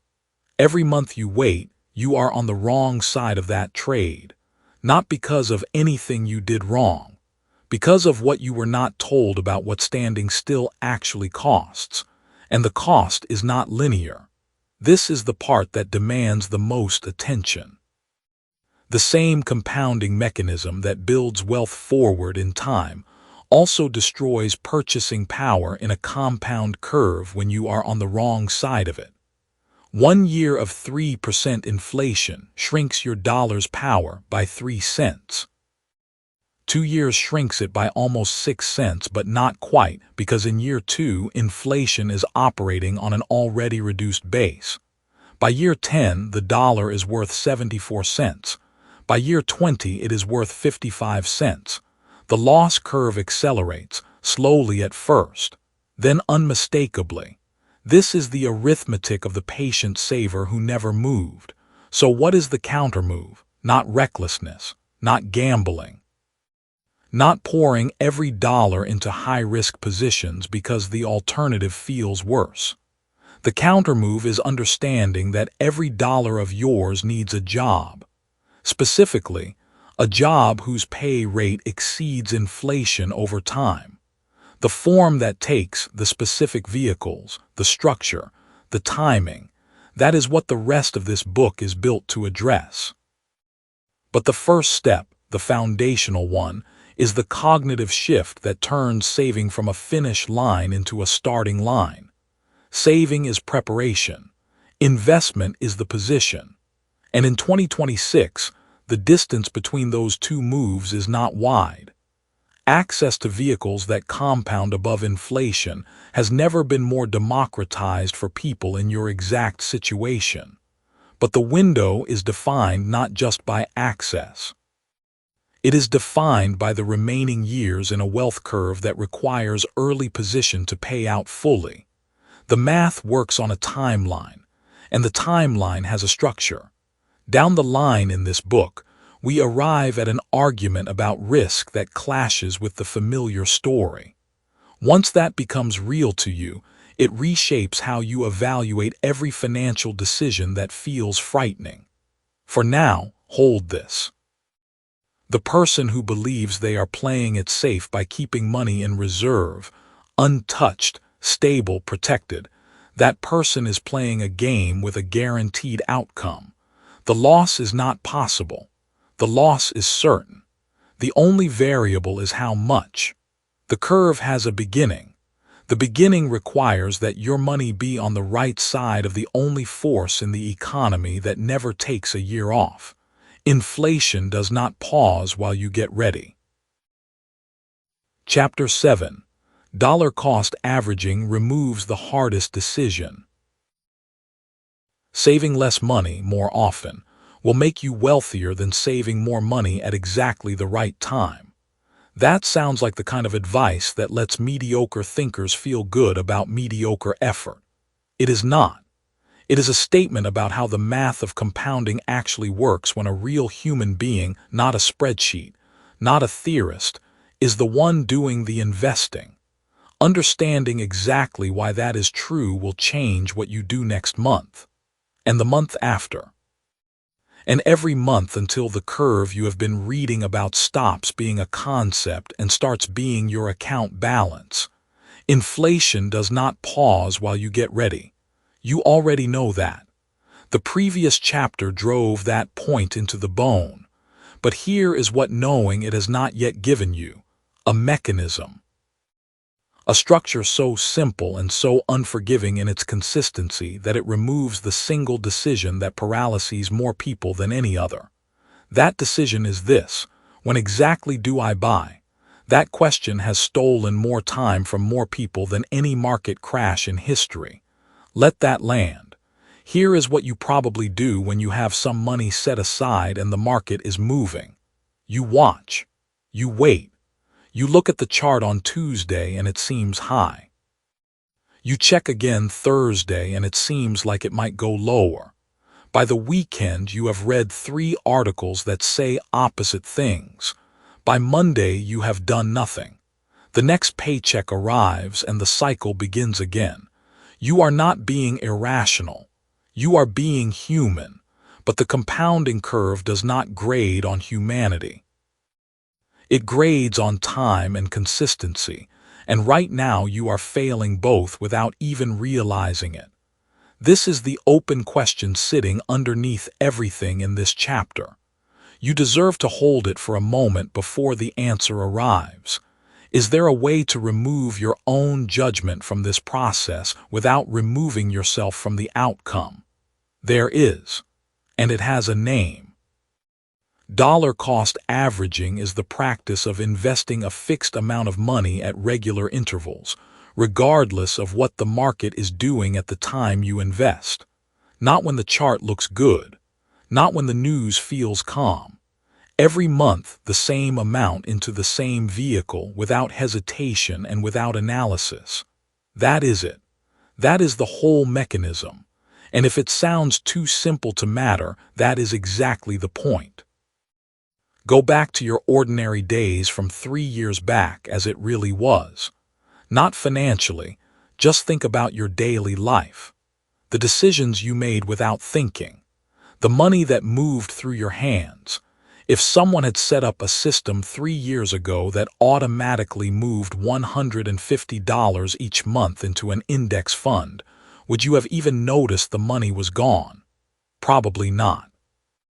But right now that account would hold roughly $6,000 in contributions, plus whatever the market added on top, and it would have done it without costing you a single moment of anxiety. 3 years. Gone. Not because you were reckless, because the mechanism did not exist. This is where Marcus comes in. Marcus was 28 years old and working as a project coordinator for a mid-size logistics company in Columbus. He made $51,000 a year. Not a salary that makes anything easy, but not a salary that makes everything impossible either. He had read enough to know that investing mattered. He had a brokerage account he had opened 2 years earlier with $400, had watched that $400 fluctuate between $380 and $430 for 18 months, and had eventually stopped checking it because the emotional cost of watching it move was higher than the money itself. The account sat. The market moved. Marcus did not. What Marcus was waiting for, without ever fully naming it, was certainty. He wanted to feel sure that the moment he put more money in was not the moment the market decided to drop. He had no logical reason to believe he could predict this. He had every emotional reason to keep trying. So he kept waiting for a signal that never came, and each month that passed was a month the curve did not have his name on it. Then a coworker named Patricia mentioned, almost in passing, that she had been automatically investing $200 every first of the month for 4 years. She had not timed a single purchase. She had not read a single analyst report. She had set up a recurring transfer, picked a total market index fund, and then, and this is the part Marcus could not believe, she had mostly stopped thinking about it. He asked her if she worried about buying at a bad time. She said she used to. Then she said something that stuck with him. "I buy the bad times too. That's the whole point." That one sentence cracked something open for Marcus. What Patricia understood, and Marcus had not yet seen, is that the months you buy at a lower price are not months to fear. They are months to celebrate. When the market dips and your automatic transfer runs anyway, you are not catching a falling knife. You are buying more of something valuable at a discount. The next time the market rises, those cheaper shares rise with it. You have not timed the market. You have made timing irrelevant. This is the revelation. It deserves its own space. Automation converts an emotional decision made once badly into a mechanical process executed monthly perfectly. Let that arrive as sound, not as text. You will make one emotional decision to start. After that, the mechanism makes every future decision for you. It makes them without fear, without hesitation, without the mental drain that has been silently costing you months of compounding time. Marcus set up his automatic transfer that week. Not a large amount. $175 every first of the month, into a broad market index fund through his existing brokerage account. The setup took him 11 minutes. He watched the confirmation screen, felt briefly like nothing important had happened, and went back to his normal life. 6 months later, he did not feel wealthy. That is important to say. The account was not large. The numbers were not dramatic, but something had changed in the architecture of his finances, invisible in the short term and irreversible in the long term. He had entered the curve. The curve has a beginning. That is one of the truths this book keeps returning to, and it keeps returning because most people never find the beginning. They find the middle of someone else's curve and feel behind. They find the end and feel like it is too late. Marcus found his beginning at 28 in Columbus, with $175 and an 11-minute setup. The math would take decades to fully express itself, but the math had started. Now let's be specific about what a DCA setup actually looks like. Specificity is the difference between understanding something and doing something. You need 3 things. A brokerage account. If you do not have one, the major platforms will take you less than 15 minutes to open from your phone. A recurring transfer. Most platforms allow you to set an automatic withdrawal from your checking account on a schedule you choose, monthly being the most common and the most manageable, and a target fund. For most people, a broad market index fund that tracks thousands of companies at once is the right choice, because diversification across thousands of assets reduces the damage any single company can do to your position. The amount matters less than the consistency. This cannot be said enough. $50 a month, invested every month for 30 years, is not a small thing. It is a 40-year-old decision that a 25-year-old made without fully understanding what they were building. The consistency is the investment. The amount scales up over time as your income grows. But if you wait until you can invest a number that feels significant, you will wait longer than the math can forgive. And here is where the 2026 window enters the equation, not as a slogan, as a calculation. Each year you delay the start of a consistent position is not a year of delay. It is a permanent subtraction from the terminal value of the curve. The money you would have invested in 2024 is not sitting in a waiting room. It has already finished doing something, just not for you. The money you would have invested in 2025 is already in motion for someone who started then. 2026 is not a deadline in the way a bill payment is a deadline. It is the last year in which a 25-year wealth curve can mature before retirement age becomes a constraint rather than a horizon. After this year, the math does not stop working. It just stops working at the scale that changes a life. The delay myth is comfortable. It tells you that more time always exists, that the window opens again on the other side of being ready. That myth has quietly stolen more wealth from ordinary people than any recession ever did, not through drama. Through the slow accumulation of months in which the mechanism was never started and therefore never ran. Marcus's account, 2 years after that 11-minute setup, is not large by any spectacular measure, but it is moving. Every first of the month, without his involvement, without his anxiety, without the paralysis that used to greet every financial decision, the mechanism executes. He buys high months. He buys low months. Over time, the average price he has paid is lower than the price he would have paid if he had waited for the perfect moment. Because the perfect moment never came for anyone who needed to feel certain before they acted. A little later, you are going to meet a claim about risk that clashes with the familiar story. When that idea snaps into focus, it reshapes how you calculate every financial decision you make from that point forward. But right now, the question the next chapter will answer is already forming. You have the mechanism. You have the timeline. What you may not yet have is the right vehicle. Choosing the wrong one, even with perfect consistency, can quietly reduce the curve you are trying to build. What exactly should your automated investment be pointed at? Chapter 8. The dividend reinvestment nobody talks about. Every dollar of dividend income you are spending right now is not income. It is an amputation, not a painless one either, but you cannot feel it because the wound closes immediately. The money lands in your account and it feels like a reward. It feels like the investment is paying you. That feeling is the most expensive sensation in personal finance. What is actually happening in that moment when you take that payout and fold it into your regular spending is that you are lifting a seed out of the ground before it has a chance to become anything at all.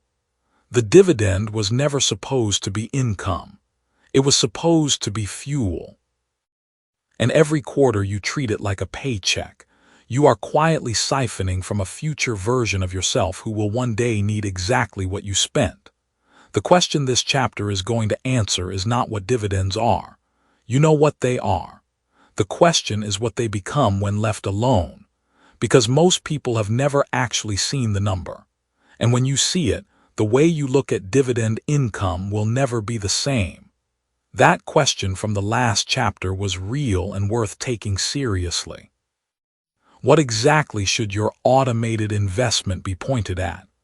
Part of the answer lives in the asset itself.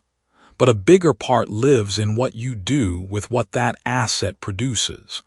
And that second part is where most people make an invisible, irreversible mistake.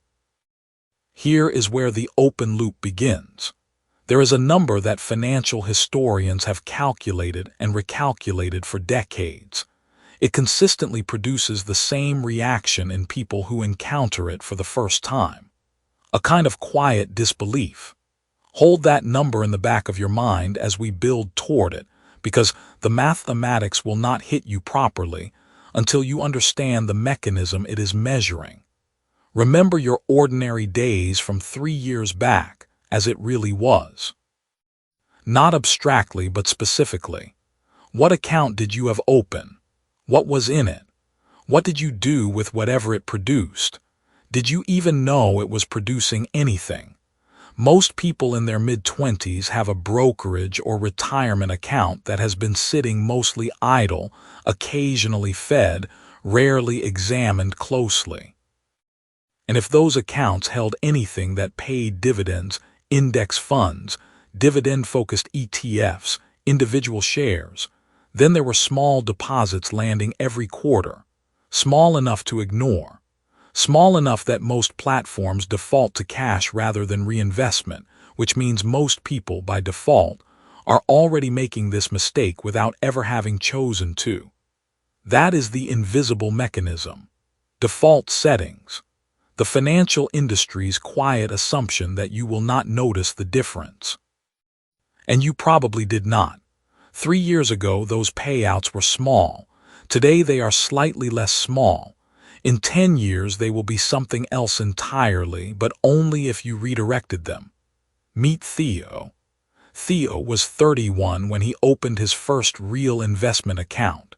Not a company retirement plan, but his own brokerage, his own choices. He had read enough to know he wanted dividend-paying assets, the kind that produce income no matter what the market is doing. So he built a position methodically over the course of 2 years. By 33, he was holding a portfolio that paid him approximately $400 per quarter in dividends, $1,600 a year.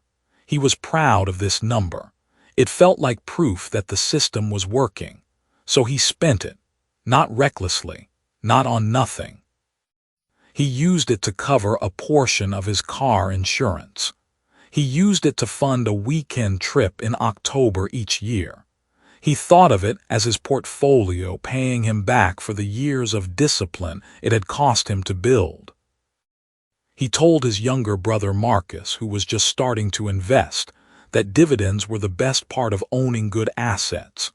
Marcus, who was more cautious and less confident about money, did the opposite of what Theo suggested. He set his account to automatically reinvest every dividend the moment it landed, not because he had done the math, simply because the idea of touching the money at all made him nervous. Reinvesting felt like doing nothing, which felt safe. 30 years passed. Theo's portfolio, fed by steady contributions and bolstered by market growth, was worth a significant sum. He was comfortable. He had made good decisions. But when he finally sat down to calculate the full picture, he discovered something that made him go quiet at the dinner table for longer than his wife found comfortable. Marcus had started with less, contributed less in certain years, and had never seemed to be doing anything dramatic or clever with his account. But Marcus's total portfolio value at the same 30-year mark was not somewhat larger than Theo's. It was more than double. The only variable that explained the gap was the dividends Theo had spent. One beat before we continue. The mechanism Marcus used is called dividend reinvestment. It operates on a principle so compellingly simple that people who have not heard it tend not to believe it when they first do. When a dividend lands in your account and instead of taking it as cash you use it to buy more shares, those new shares then produce their own dividends. And the next quarter, those dividends are reinvested too, and the quarter after that. You are not just earning returns on your original capital. You are earning returns on your returns. and then returns on those returns. This is not a metaphor. This is arithmetic, working in your favor every 90 days for as long as you let it run. The number that financial historians return to again and again is this one.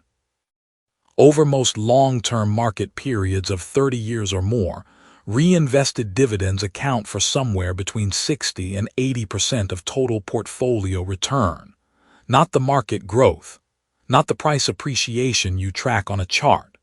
The dividends quietly return to the soil, growing new shares, growing new payouts, compounding silently in the background. 60 to 80%. When most people picture wealth building, they picture the stock price climbing. They picture the chart going up and to the right. They are watching the wrong line. The line that actually explains the outcome is the one showing how many shares you own, not what each share costs. And the fastest way to increase how many shares you own, aside from buying more, is to never let a single dividend escape the compound. Spending your dividends is not spending your interest. It is spending shares you had not yet bought. It is removing future participants from a process that needed every participant to produce the result you were counting on. You are not taking money out of the account. You are taking multiplication out of the equation. Now close the loop. That number, the 60 to 80%, is the one worth sitting with. Most investors, particularly younger investors who have not yet built large positions, look at their quarterly dividend payout and see something too small to matter. $43, $91, $212. These feel like rounding errors against a backdrop of a market moving thousands of dollars in a single session. So they treat them accordingly. They cash them. They spend them. They do not realize that every single one of those small payouts, reinvested, is purchasing a permanent new seat at the compounding table. And that seat shows up in 30 years as the difference Theo discovered over that silent dinner.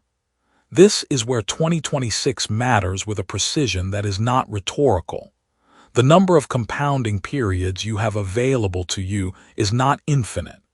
It is specific. It is measurable. If you are 26 years old in 2026 and you begin a dividend reinvestment position today, you have roughly 160 quarterly compounding cycles before you reach conventional retirement age. Each cycle is a chance to add seats to the table. Each cycle you delay removes one cycle permanently from the chain. You do not get to add it back later by investing more. More capital in later years compensates partially for fewer compounding periods, but it never fully replaces them. The math does not allow substitution of that kind. Delay is a permanent subtraction, not a debt you can repay. Further on, you are going to meet a claim about when it is too late to start that clashes with the familiar story. Once that lands, it alters how you act not tomorrow but today. For now, this is the action point the principle demands. Check every account you hold. Find the dividend setting. It may be labeled as a payout preference or a DRIP option, which stands for Dividend Reinvestment Plan. If it is set to cash, change it. This is not a dramatic act. It takes under 3 minutes on most platforms. But the effect of that 3 minutes on your 30-year total return is not small. It is not even moderate. It is the difference between the chart Theo was reading and the one Marcus was living. You are not simply choosing how to receive a payment. You are choosing whether the compounding curve in your account has a beginning, a real one, a mathematical one, or whether it keeps getting delayed by a setting you never examined. The curve has a beginning. That beginning can be right now, or it can be the next time you think about it, which may be 6 months from now, which is 2 dividend cycles gone, which is 2 fewer sets of new shares buying their own next set of shares in the decade when compounding needs the most runway it can get. The seed does not grow from inside your pocket. What you choose to do with what your investment produces is not a minor administrative preference. It is a compounding decision. And every compounding decision made in 2026 carries a weight that the same decision made in 2031 simply cannot carry. Not because 2026 is a slogan, because it is math. Because time is the engine and dividends are the fuel, and right now, this moment, you still have both. Reinvested dividends are not a bonus feature of long-term investing. They are the long-term investing. So now the question shifts. You know what to reinvest. You know why. But where exactly should those reinvested shares be accumulating? And is there a type of account that multiplies the effect of dividend reinvestment beyond what a standard taxable brokerage can offer? Chapter 9. Tax-advantaged accounts are legal wealth acceleration. The account type matters more than the investment inside it. That sounds backwards. You have probably been told the opposite, that picking the right stocks or funds is where the real leverage lies. It is not. Two identical investors holding identical assets earning identical returns can end up with dramatically different amounts of money at retirement. The single variable separating them is the wrapper those assets sit inside. Not skill, not timing, not some secret strategy. The container. This chapter is about why that is true, why most people completely ignore it, and what you can do about it right now. In 2026, before the window for building a full compounding curve begins to close in a way you cannot undo by simply trying harder later. The previous chapter left you with a question sitting in the air.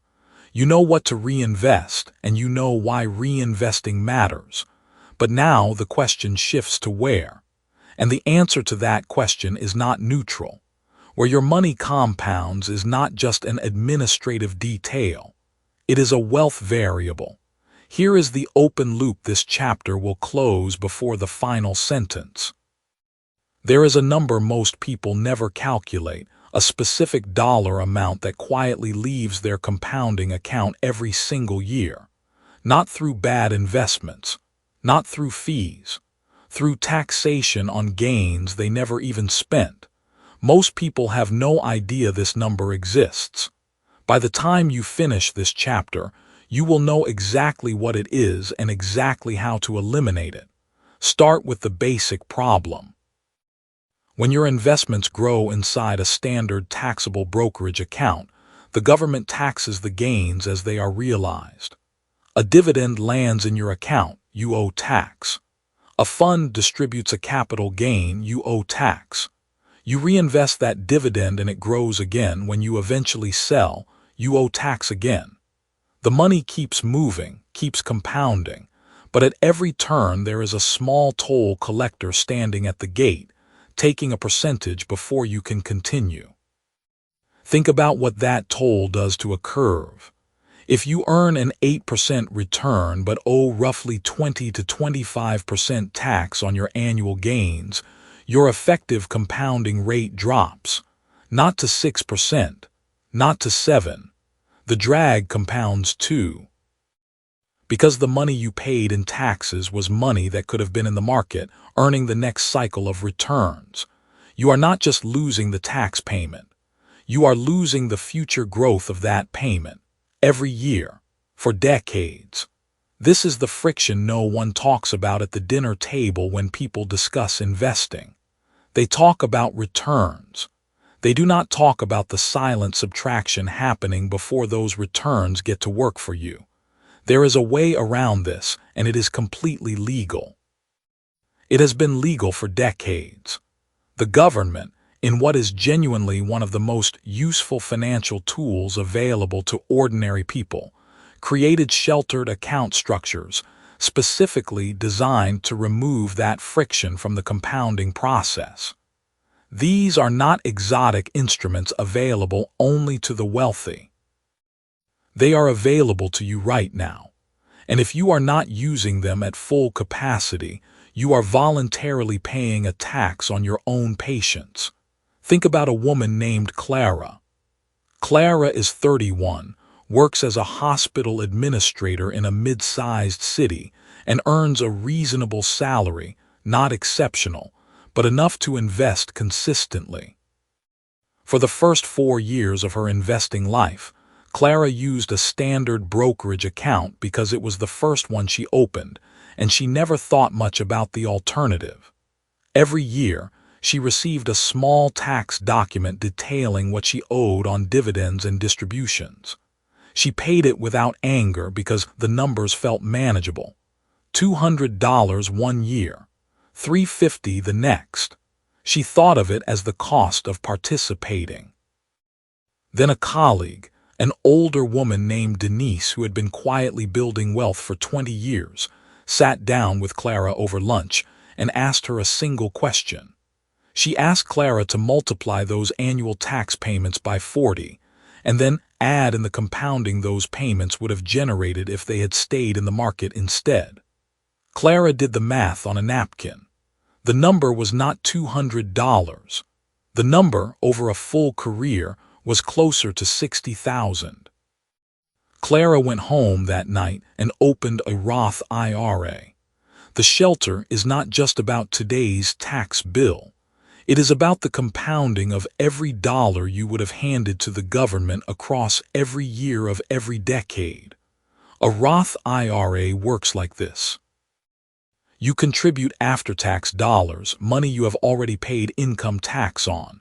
Those contributions then grow completely tax-free, not tax-deferred, tax-free. When you withdraw in retirement, you owe nothing. No capital gains on the growth. No income tax on the dividends that have been reinvesting for 30 years. Nothing. The account grows, compounds, reinvests, and delivers its full value to you at the end without a final toll. The 401k works differently but solves a parallel problem. Contributions reduce your taxable income today, meaning you pay less to the government this year and that money enters the market immediately at full strength. Growth is tax-deferred, meaning you will pay taxes on withdrawal. But during the entire compounding period, the most important period, no annual friction exists. The curve runs clean. In the United Kingdom, the ISA structure offers similar protection. Individual savings accounts allow your investments to grow completely tax-free, with no capital gains tax and no income tax on interest or dividends. The annual allowance is significant, and because the UK system does not tax ISA withdrawals at all, the math looks almost identical to a Roth IRA in terms of the long-term effect on a compounding curve. Now stop for a moment. Return to the state of your finances before these last 3 years moved, and look only at the money side. Think about what accounts you had open, and whether they were the right containers for the money you were patiently building. Think about whether any gains from those years were taxed in a way that slowed the curve you were trying to build. This is not a question meant to create regret. It is a question meant to sharpen your decision today, in 2026, while the window is still open. The curve has a beginning. That beginning determines everything downstream. Here is the specific number the open loop was holding. Suppose you invest $500 a month for 30 years at an average annual return of 7%. In a taxable account, assuming a blended effective tax rate on gains of about 20%, your ending balance after taxes and drag lands somewhere near $480,000. Run the exact same $500 per month, same return, same duration, inside a Roth IRA. Your ending balance is approximately $590,000. The difference is over $100,000. And you did nothing different except put the investment in the right container at the start. $100,000, not from a better fund, not from a smarter strategy, from the container. Most people hear this and then still wait 6 months to open the account. That wait is not neutral. Every month of compounding that happens inside a taxable account instead of a sheltered one is a small, permanent subtraction from the final number. The delay compounds too, though in the wrong direction. This is why 2026 is not a slogan. It is math. If you begin your tax-sheltered compounding position now, at the beginning of this year, you capture the full 30-year curve. Every year you wait reduces the curve by 1 ring, not metaphorically, actually. A tree with 29 rings is not as strong as a tree with 30. The practical question is where to start. If your employer offers a 401k with any matching contribution at all, that match is an immediate return on your investment before the market does anything. A 50% match on the first 6% of your salary is a 50% return before a single share price moves. Fill that match entirely before you think about anything else. It is the closest thing to free money that exists inside a legal financial structure. After the match, a Roth IRA makes sense for most people in their 20s and 30s. Your income, and therefore your tax rate, is likely lower now than it will be later. Paying tax now and sheltering future growth is the mathematically favorable trade for most people in this age range. Contribute up to the annual limit. For 2026, confirm the current IRS limit and treat that number as a floor, not a ceiling of ambition. If you are in the UK, the ISA is your primary vehicle. Open one. Fund it every year to the maximum you can reach. The shelter is the same. The principle is the same. Keep every gain inside a container where no friction exists. A practical note on setup. Opening these accounts is not complicated. Most major brokerages offer both taxable and Roth accounts on the same platform. The application takes less time than most people spend choosing what to watch on a Friday night. The friction is not procedural. The friction is psychological, the feeling that it can wait, that there is more time, that getting to it eventually is the same as getting to it now. It is not the same. That comfortable feeling of eventual action has quietly stolen more wealth from ordinary people than any single market crash in history. Soon, you are going to meet a claim about risk that clashes with the familiar story. When that becomes clear, it alters which decisions you treat as dangerous and which ones you stop fearing entirely. But here, in this chapter, the principle has already landed. You are not trying to find a better investment. You are trying to remove the toll collector from the road your compounding travels on every single year. Once the toll is gone, the same vehicle moves faster. Not because the engine changed, because nothing is slowing it down anymore. The container is not a bureaucratic formality. The container is where your patience becomes wealth, or where it quietly leaks away year by year before it ever has the chance to become anything at all. So the question to carry forward is this: are you still keeping your long-term money in a container designed for short-term taxation? Chapter 10. Your income growth is meaningless without deployment. You got the raise, that is not nothing. You worked for it, waited for it, maybe even fought for it. And then it arrived, a number on a pay stub, a deposit slightly larger than the one before it. Somewhere in the weeks that followed, without any single decision you can point to, that money disappeared into your life. Not stolen, not wasted in any obvious way, just absorbed. Dinner out a little more often, a slightly better apartment, a car that made more sense for who you are now. Here is the question that should be keeping you up at night. If the raise disappeared and your wealth did not grow, what exactly did that raise buy you? Not an asset, not a position on the compounding curve. It bought you a more expensive version of the same month, quietly, repeatedly, year after year. The mechanism doing this to you has a name. You will meet it properly in a moment. But first understand this: the loss is not in the spending. The loss is in what never got planted. That question from the previous chapter is still worth sitting with. Whether your long-term money is sitting in a container built for short-term taxation, that is real, and that matters. But this chapter is about something that comes before the container. This chapter is about the water that never reaches the container at all. Even the most perfectly structured investment account does nothing for you if income growth keeps evaporating before a single dollar crosses the threshold. Here is the open question this chapter will answer. Why do so many people earn more every year and feel no closer to financial independence?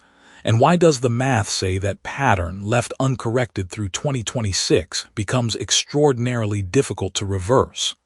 Let that sit for a moment. Look back at where things really stood from 3 years back as it really was. Not philosophically, concretely. What did you earn? What did you spend? Now think about today. If your income went up, and your monthly obligations also went up by roughly the same amount, you are living proof of the pattern this chapter is about. You are not alone in it. You are not irresponsible for it, but you are inside it. And being inside it while believing you are making progress is a specific kind of comfortable complacency.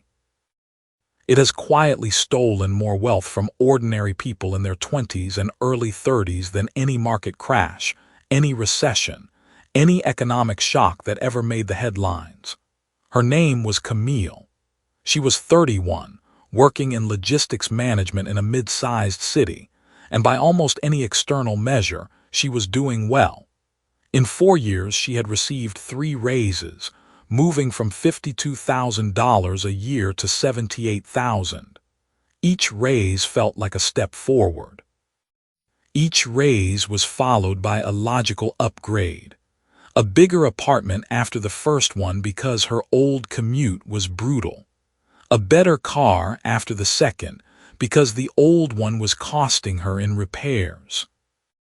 A gym membership and a meal service after the third because she finally had the income to take care of herself the way she always planned to. None of these choices were reckless. Each one made sense in isolation. But at 31, after 4 years of income growth, Camille had $900 more in savings than she had at 27. Not 9,000 more. 900. The raises had come. The wealth had not. When she finally sat down and added up what $26,000 in additional annual income had produced over 4 years, $100,000 earned above her previous baseline, she realized she could not account for more than a fraction of it. It had not gone anywhere dramatic. It had gone everywhere ordinary. Every upgrade, every convenience, every perfectly reasonable improvement to her daily life had consumed exactly as much as arrived. The curve never began, because nothing was ever deployed. Camille's story is not unusual. Lifestyle inflation is not a personal failing. It is a gravitational force. Income rises and spending follows, not because people are careless, but because spending is the path of least resistance, and because comfort is genuinely appealing after a period of doing without. Every upgrade has a justification, and the justifications are often real. But the cumulative effect of justified upgrades is a life that costs more and builds less. Year over year, raise after raise, until the window that existed for building serious compounding wealth closes, not with a crash, not with a disaster, but with a quiet arithmetic that says, the time you had is no longer the time you have. This is where the calendar becomes brutal. Compounding is not just about rate of return. It is about duration. A dollar deployed at 28 and left alone for 30 years does something that a dollar deployed at 38 simply cannot replicate. Not because the rate changes, because time is the engine and you cannot buy more of it. Every year of delay is not a pause. Every year of delay is a permanent subtraction from the final number. Not a temporary setback you can overcome by contributing more later. A subtraction, permanent, mathematical, invisible on Tuesday but visible in the final accounting. And this is where 2026 is not a slogan. It is math. The window for a complete compounding curve, one that allows a person in their late 20s or early 30s to accumulate genuine, independent wealth by their late 50s, is not infinitely wide. It has a specific shape. It has a beginning that matters. If you are reading this in 2025 or early 2026, the math still works in your favor. Not comfortably, not with enormous slack, but the curve can still begin. Later on, you are going to meet a claim about how late is too late for compounding to work that clashes with the familiar story. After that clicks, it alters how you calculate your next 12 months. But right now, the issue is deployment. Because the curve cannot begin if income growth keeps converting entirely into consumption. A raise that goes entirely into spending adds exactly 0 to the compounding curve. Not a small amount. 0. The curve does not record your income. It records your deployed capital. Those are different numbers. For most people in their 20s and 30s, they are dramatically different numbers. The income goes up. The deployed capital stays flat or grows slowly.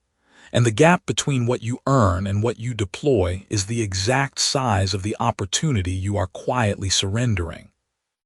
Here is the mechanism that makes this worse. When income rises and spending rises with it, the new spending level becomes the baseline. It becomes what feels normal. It becomes what feels necessary. When that happens, the psychological permission to deploy a portion of future income becomes harder to claim because every dollar above the new baseline has already been mentally assigned. The lifestyle has been priced at the new income level. Deployment requires taking something back, and taking something back feels like loss, even when it is actually growth. This is comfortable complacency wearing its best disguise.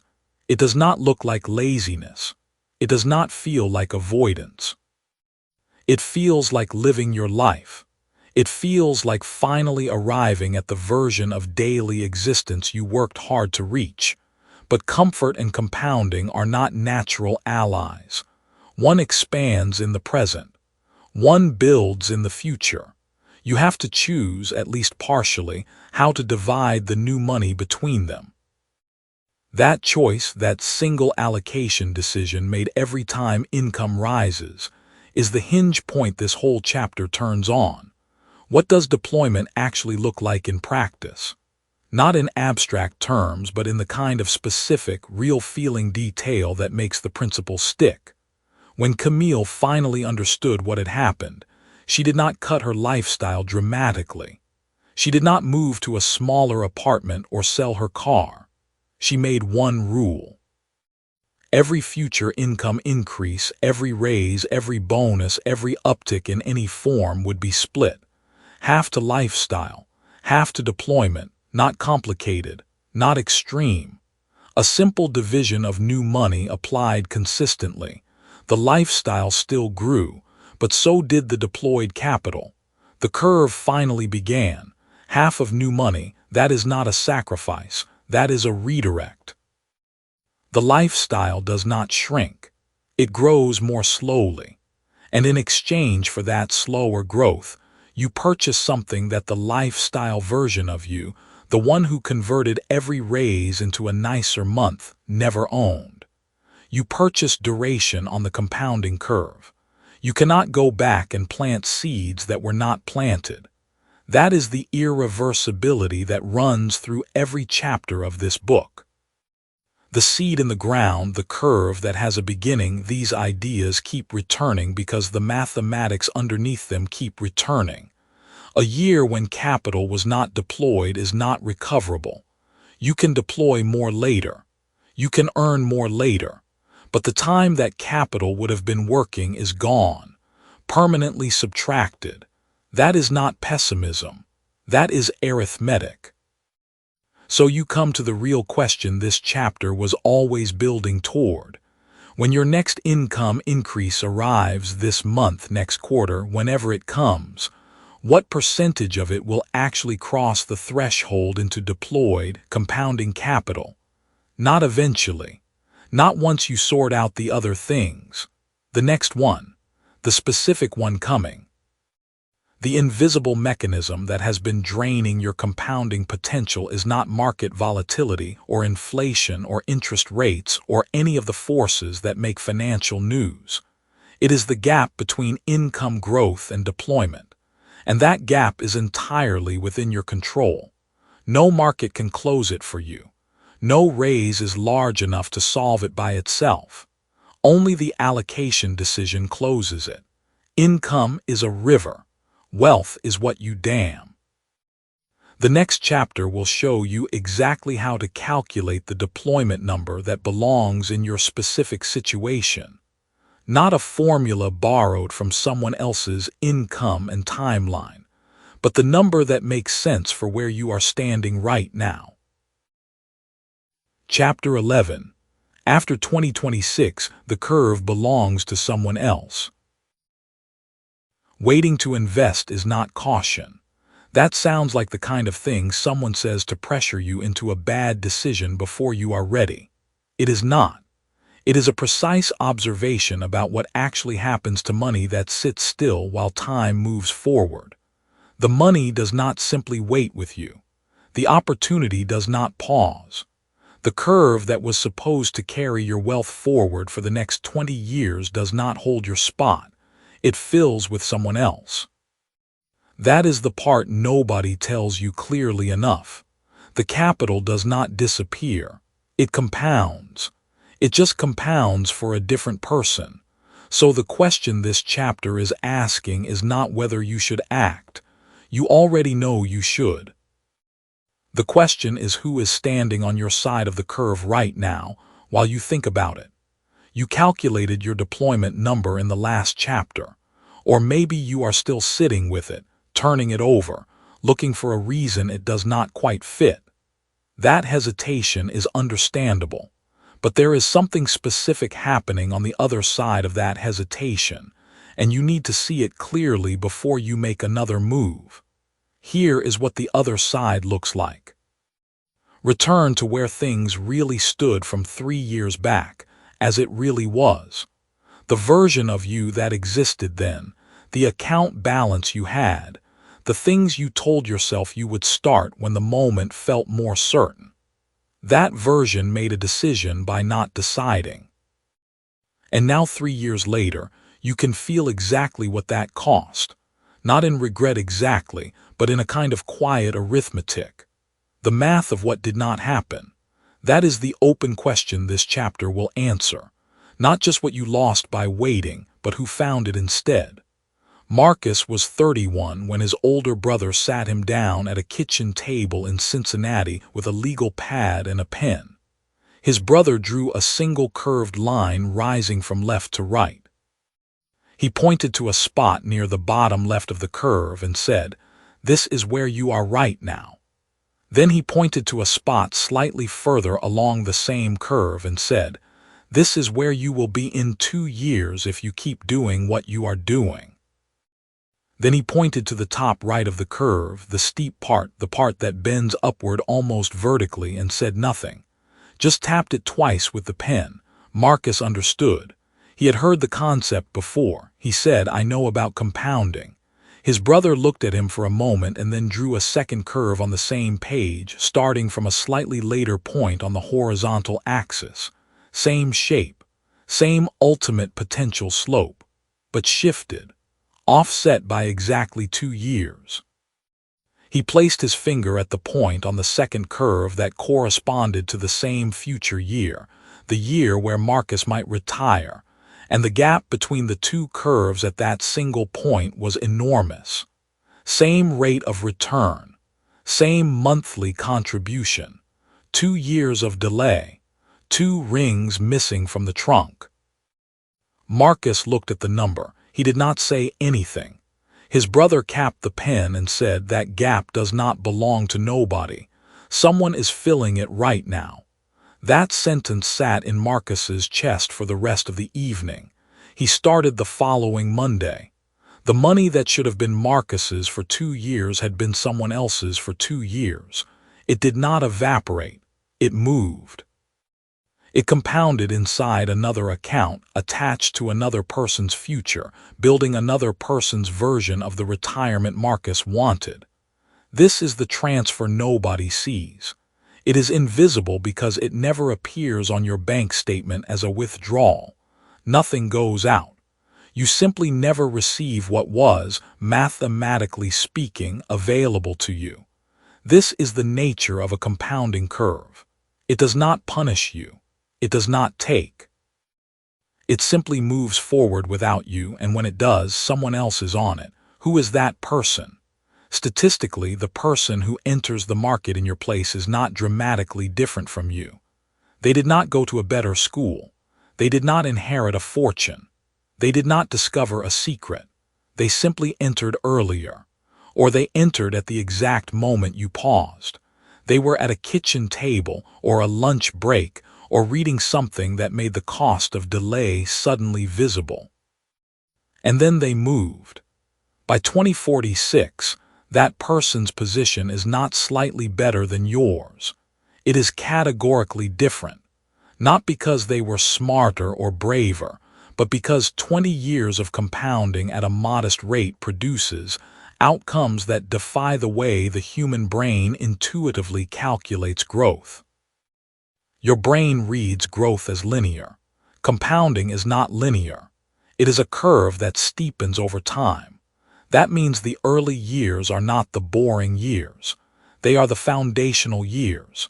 They are the years that determine the ceiling. This is the counterintuitive part of the curve that almost everyone misunderstands.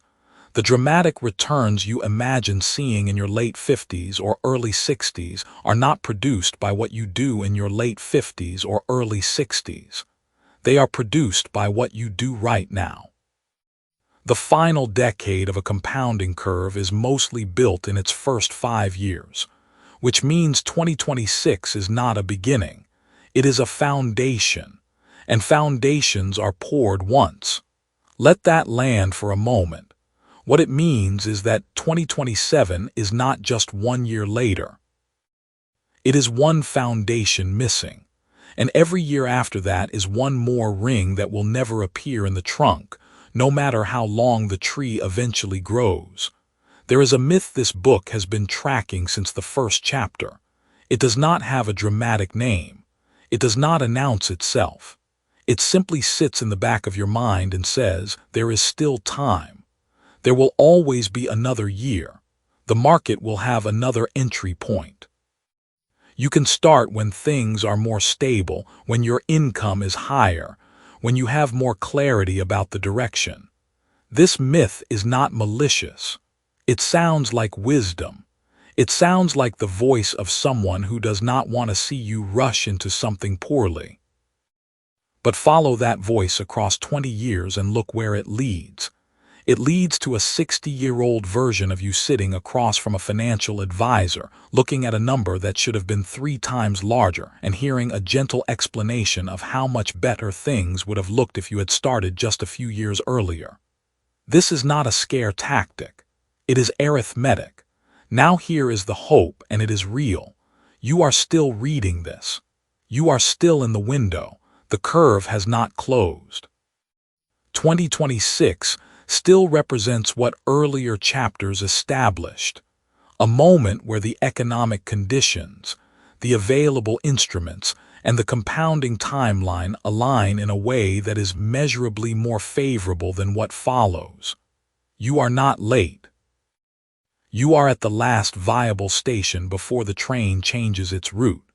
The train still runs after 2026, but its destination is different. The returns are compressed. The runway is shorter.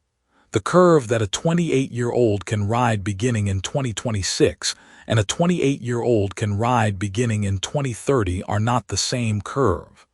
One ends somewhere the other never reaches. So what does it actually mean for the person who starts now versus the person who waits? Let's make it specific. Suppose you enter your position in January of 2026 with a modest monthly contribution. Nothing extraordinary, just consistent. The person who enters in January of 2028 with the exact same monthly contribution at the exact same rate of return will, by 2046, have a total compounded position that is meaningfully smaller than yours. Not by a percentage point, by a structural gap that widens every single year after 2046, because your base is larger and the curve continues to apply to that larger base. The gap does not stop growing at 2046. It accelerates. By 2050, by 2055, the distance between your position and the position of the person who waited 2 years is not double what it was in 2046. It is larger than that, because the gap itself compounds. That is the mechanism. That is the thing to hold on to. It is not just that you gain by starting. The cost of not starting is not static. It grows at the same rate as the curve itself. Every year you are not on it, you are falling further behind someone who is, not because they are pulling ahead.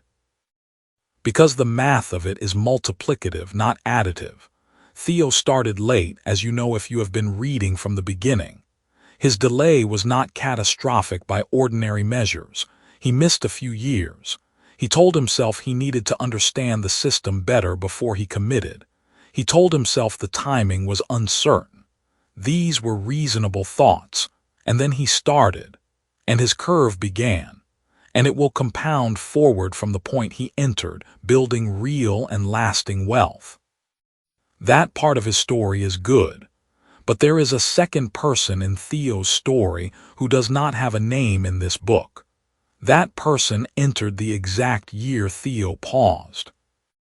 That person sits today on a curve that is 2 years deeper, 2 years steeper at the top, 2 years more valuable at every point that matters. Theo does not know that person, but the math of it connects them. What Theo delayed, that person received, not by taking, by simply being present when the curve was open. You are still present. The curve is still open. The capital that should compound for you will compound for whoever enters in your place. The most important word in that sentence is not should. It is whoever, because that person is not fixed. You can still be that person. You are choosing right now, in this moment, whether you are the one Marcus's brother pointed to at the top of the curve, or the one he pointed to slightly further along on the second line, watching the gap accumulate across decades. As this book keeps moving, you are going to meet a claim about risk and timing that clashes with the familiar story. Once you grasp that turn, it alters how you decide when to move and how much to commit in a single moment. But first, you need to carry one thing forward from this chapter. Not a strategy, not a formula, just this. The curve does not wait. The money does not disappear. Someone is on the other side of your hesitation right now. And the only question worth asking is whether it is going to be you. Chapter 12. Investors and savers live in different futures. There is a moment that appears in every era of human history, across every culture that has ever accumulated and lost and rebuilt wealth. A moment when two people standing in the same field, with roughly the same resources, make a different decision about what those resources are for. One person protects what they have. The other puts what they have to work. Time passes. The field does not look different at first. Then slowly it does. Then suddenly it does. The gap between them is not the result of intelligence or luck or secret information. It is the result of identity, what each person understood themselves to be, what they believed their resources were for. You are in that field right now. This chapter is going to ask you to decide, plainly and without confusion, which person you are. Someone is on the other side of your hesitation right now. The only question worth asking is whether it is going to be you. That line ended the last chapter. Sit with what it costs you if the answer is no. Here is the open question this chapter will answer before it ends. What exactly separates the person who builds compounding wealth from the person who means to? It is not discipline. It is not income. It is not even time, though time matters more than almost anything else. The answer is something quieter and more decisive than any of those things. Hold that question. You will have your answer before the last sentence. Start with what you already know about savers. You know one, or you are one, or you were one until recently. Savers are careful. Savers work hard. Savers feel the weight of money, take it seriously, treat it with respect. There is nothing wrong with saving. Saving kept families alive through difficult seasons for as long as families have existed. Saving is a form of love. You are telling the future that you thought about it. But saving alone in the world as it exists today is a slow leak. Not because the market is rigged against you. Not because banks are predatory, though some are. It is simply math. When you save money and hold it in an account that earns less than inflation takes away, the number on the screen goes up and the purchasing power goes down. You are running a race where the finish line moves faster than you do.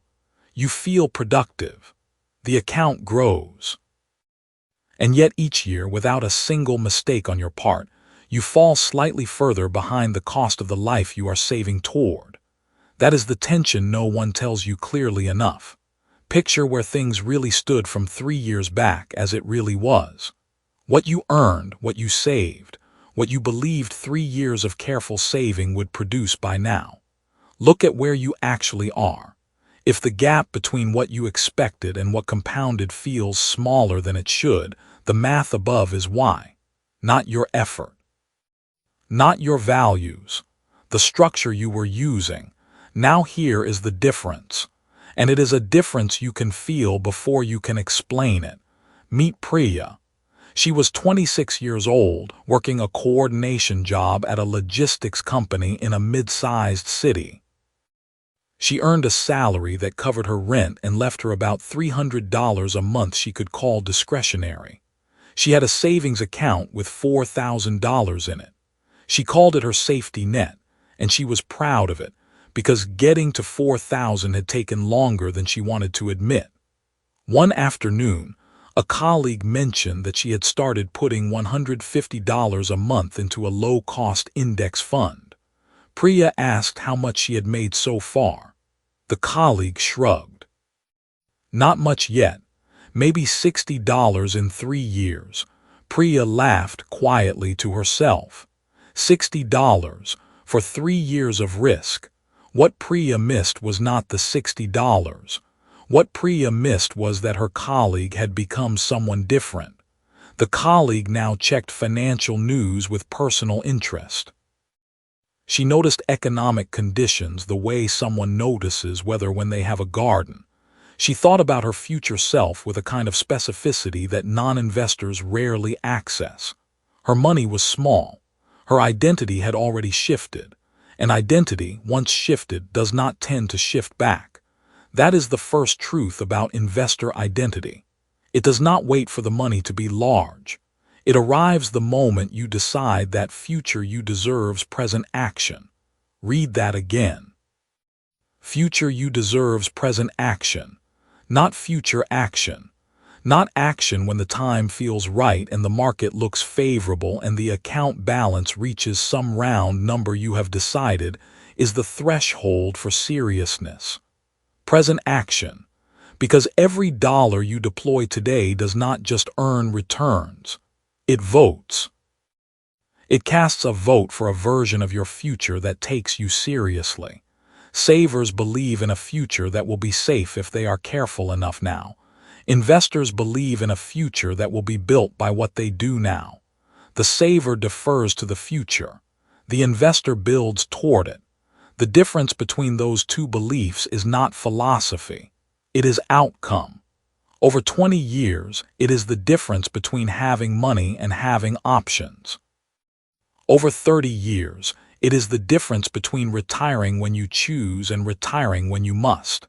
And here is where 2026 enters, not as a slogan but as math. The curve has a beginning. Every compounding curve begins at a specific moment when the first position is placed. The earlier that moment is, the more rings the tree grows. Each year of delay is a ring that will never appear. You cannot plant the seed in 2029 and ask the tree to pretend it was planted in 2026. The tree knows. The math knows. The account statement in 2045 will know. The window is not closing because of some dramatic market event or external force. It is closing because time moves in one direction. Every year you wait, the curve that was available to you in 2026 becomes shorter. Not worse necessarily, but shorter. And a shorter curve at the same growth rate produces a smaller outcome. That is not a warning. It is arithmetic. So the question is not whether you believe in compounding. You do. Everyone does intellectually. The question is whether you believe you are the kind of person who acts on that belief before the perfect moment arrives. And here is the truth. The perfect moment is a myth the saver tells themselves while the investor is already in the market. Now, back to the open question from earlier. What actually separates the person who builds compounding wealth from the person who means to? It is not discipline. Plenty of disciplined people save carefully and never invest. It is not income. People at every income level have started compounding positions. It is not time, though time matters enormously. It is identity. It is the simple, quiet, internal decision that you are someone who puts money to work for future you, starting with whatever you have, starting now. That decision is not made once. It is made every time you have a few $100s and feel the pull to save it safely rather than invest it carefully.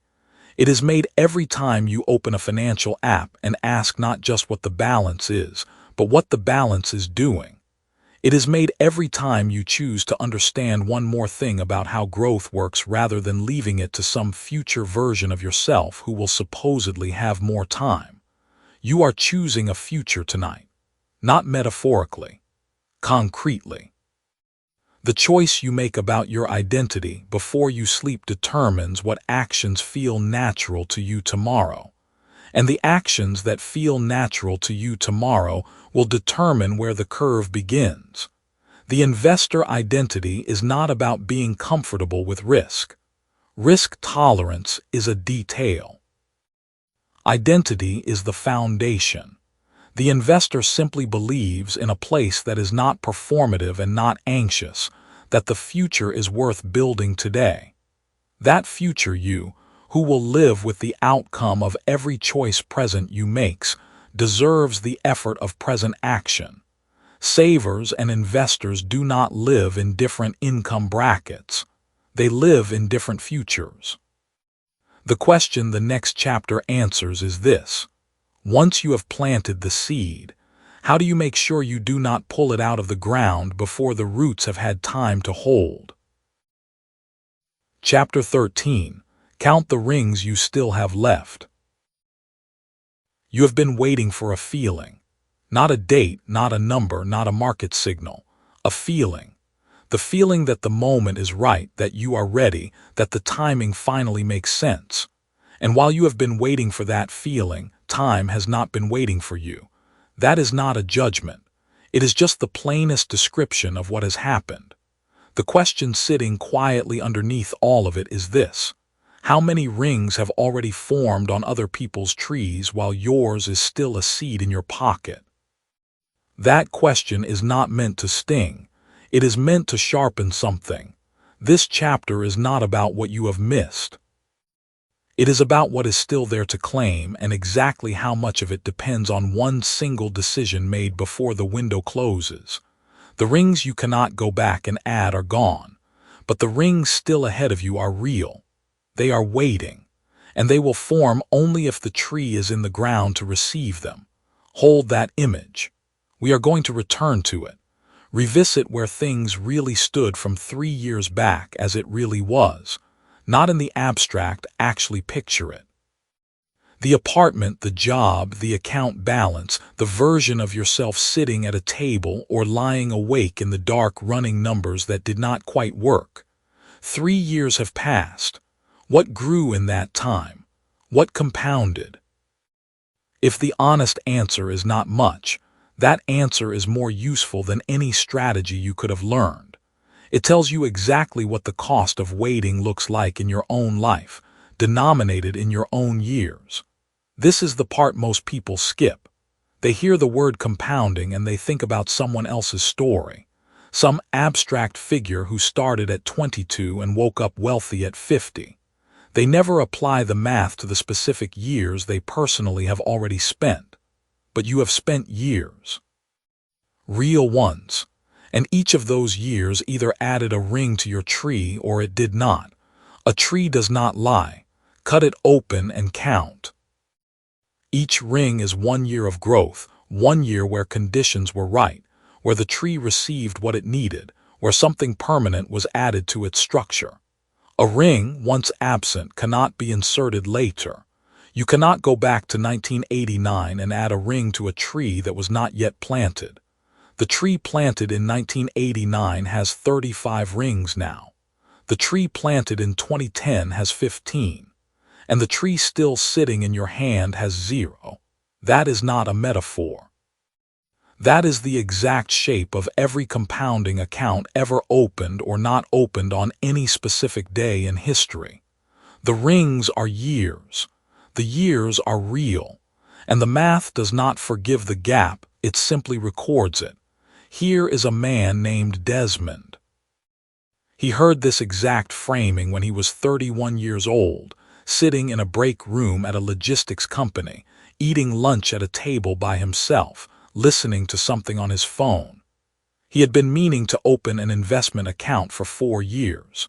Not because he lacked money, he had a steady income, but because the right moment kept not arriving. The market was volatile. His car needed work. His situation felt temporary, like he was one promotion away from being ready to begin. When he heard someone describe compounding as rings in a tree, he put his phone down and sat very still for a moment. Then he did something small. He opened his phone again, went to an app he had downloaded and never used, and put in $200. Not because $200 was meaningful by itself, because a ring had to form that year, and it was already November. Desmond is not rich today, but he has 14 rings now. 14 rings on a tree planted at 31 is a very different structure than 0 rings on a tree still in someone's hand at 45. What changed for Desmond was not his income or his knowledge or his discipline. What changed was his relationship to the present year. He stopped treating the present year as a waiting room and started treating it as a growing season. That is the whole turn. The year you are living in is not preparation for the year you will begin. It is the year you begin, or it is a ring you will never have. This is where the seed metaphor from the very beginning of this book comes back with its full weight.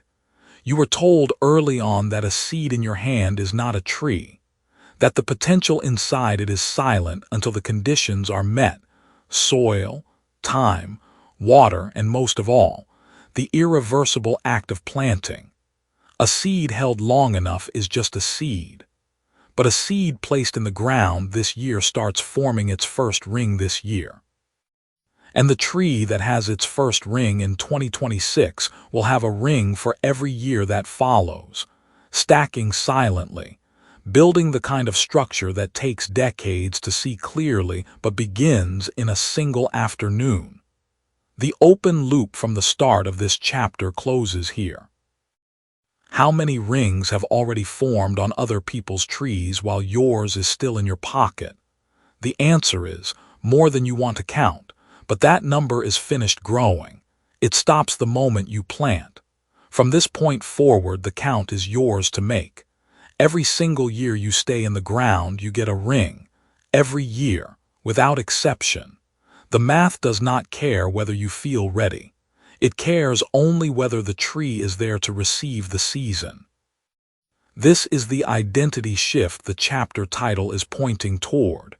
Not that you are behind, you already know that. The shift is this. You stop being the person who is about to begin, and you become the person who has already begun. That change is not ceremonial. It is structural. Once the seed is in the ground, you are a different participant in time. You are no longer watching the clock. The clock is working for you. 2026 is not a slogan. It is a deadline written in math. The curve that gives early entrants their advantage does not flatten gradually, it compresses. The gap between a person who plants in 2026 and a person who plants in 2028 is not 2 rings. It is the exponential difference between 2 points on a curve that bends sharply away from latecomers. Each delay is a permanent subtraction, not a postponement. You cannot catch up to the 2026 tree by growing faster. You can only plant your own tree and let it do what trees do. The last chapter of this book is not another lesson. It is something else. It is the moment where everything you have taken in stops being information and becomes decision. But before you get there, sit with this one thought. You have spent years watching other people's trees grow rings you could have been growing. That time is done. It belongs to the past, and the past is closed. What is open is this year. What is open is the season that is actually here. What is open is the ground beneath your feet, waiting to receive something you have been holding long enough. You cannot add rings to a tree that is not yet in the ground. But every year you plant, a ring forms. Chapter 14. 2026 will become a year you name differently. Every generation has its before and after. Across every civilization that has ever recorded its own memory, certain years get named differently in hindsight than they were experienced in the moment. The people living through those years did not hear a trumpet. They did not receive a signal. They simply made a choice, or they delayed one. And that choice, or that delay, became the line that divided one version of their life from another. The ones who moved forward did not know with certainty they were right. They knew only that the cost of waiting had already been paid too many times. And here you are. The line is in front of you right now. In this year, in this chapter, in this final moment of a book that has been building toward a single question. The question is not whether compounding works. You already know it does. The question is whether 2026 becomes the year you name as your beginning or the year you name as the one where you almost started. That question has been alive in this book since the first chapter. Let it land fully now. You cannot add rings to a tree that is not yet in the ground. But every year you plant, a ring forms. That sentence ended the last chapter. It deserves to open this one, because it is the entire argument compressed into a single image. A tree without rings is not a younger tree. It is a missing tree. And a wealth curve without a starting year is not a future waiting to happen. It is an absence dressed up as possibility. One open question is steering this chapter until the argument catches up with it. Early in this book, a question was planted quietly. It asked, What do the people who actually build wealth over a lifetime have in common that is not talent, not luck, and not income level? You have heard pieces of the answer across 13 chapters, but the complete answer lives here in this final one, and it is simpler than you might expect. Call up where things really stood from 3 years back as it really was. Not financially, not career-wise, but in your relationship with time. Did you believe you had plenty of it? Most people do, at 25, at 28, at 31. The comfortable myth that there is always more time is not a thought you chose to believe. It was handed to you by a culture that profits from your patience. Every year you wait to start is a year of earnings that the market keeps and you never collect. Delay is not a pause. Delay is a permanent subtraction. That subtraction does not announce itself. It happens in the quiet space between intention and action. It is invisible until the day you finally run the numbers and see what the missing years actually cost you in real dollars across real decades. That visibility is painful. But it is also the moment where something shifts. A woman named Petra was 32 years old when she sat at a kitchen table in a small apartment and did the one calculation she had been avoiding for 6 years. She had a notebook, a pen, and a compound interest calculator her older sister had sent her in an email. She had opened that email and closed it 4 separate times without reading past the subject line. On the 5th time she read it, she opened the calculator. She typed in the amount she could have started with at 26.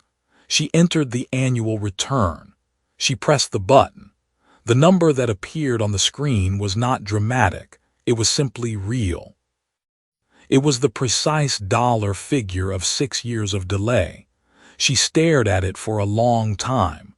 Then she closed the calculator, opened a different window, and opened her first investment account. She did not feel inspired. She did not feel transformed. She felt the specific, sober clarity of someone who had just decided to stop looking at the number on the screen and start doing something that would change it. Petra did not change her income that day. She did not move to a new city or find a new career. She opened one account. She set one recurring deposit. And the curve began. That is the answer to the open loop. What the people who build real wealth have in common is not talent. It is a beginning year. Every wealth story has one.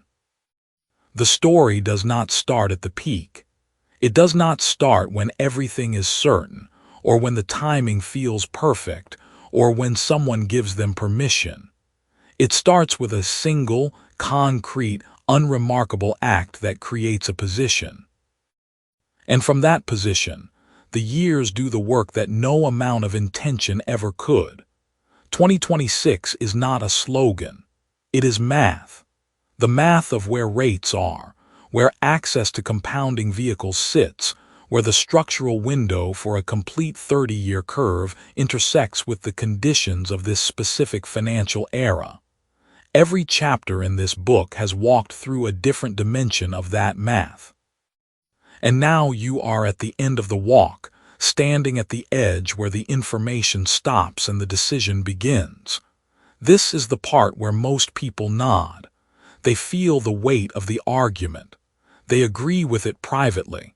And then they close the audio and go on with their day.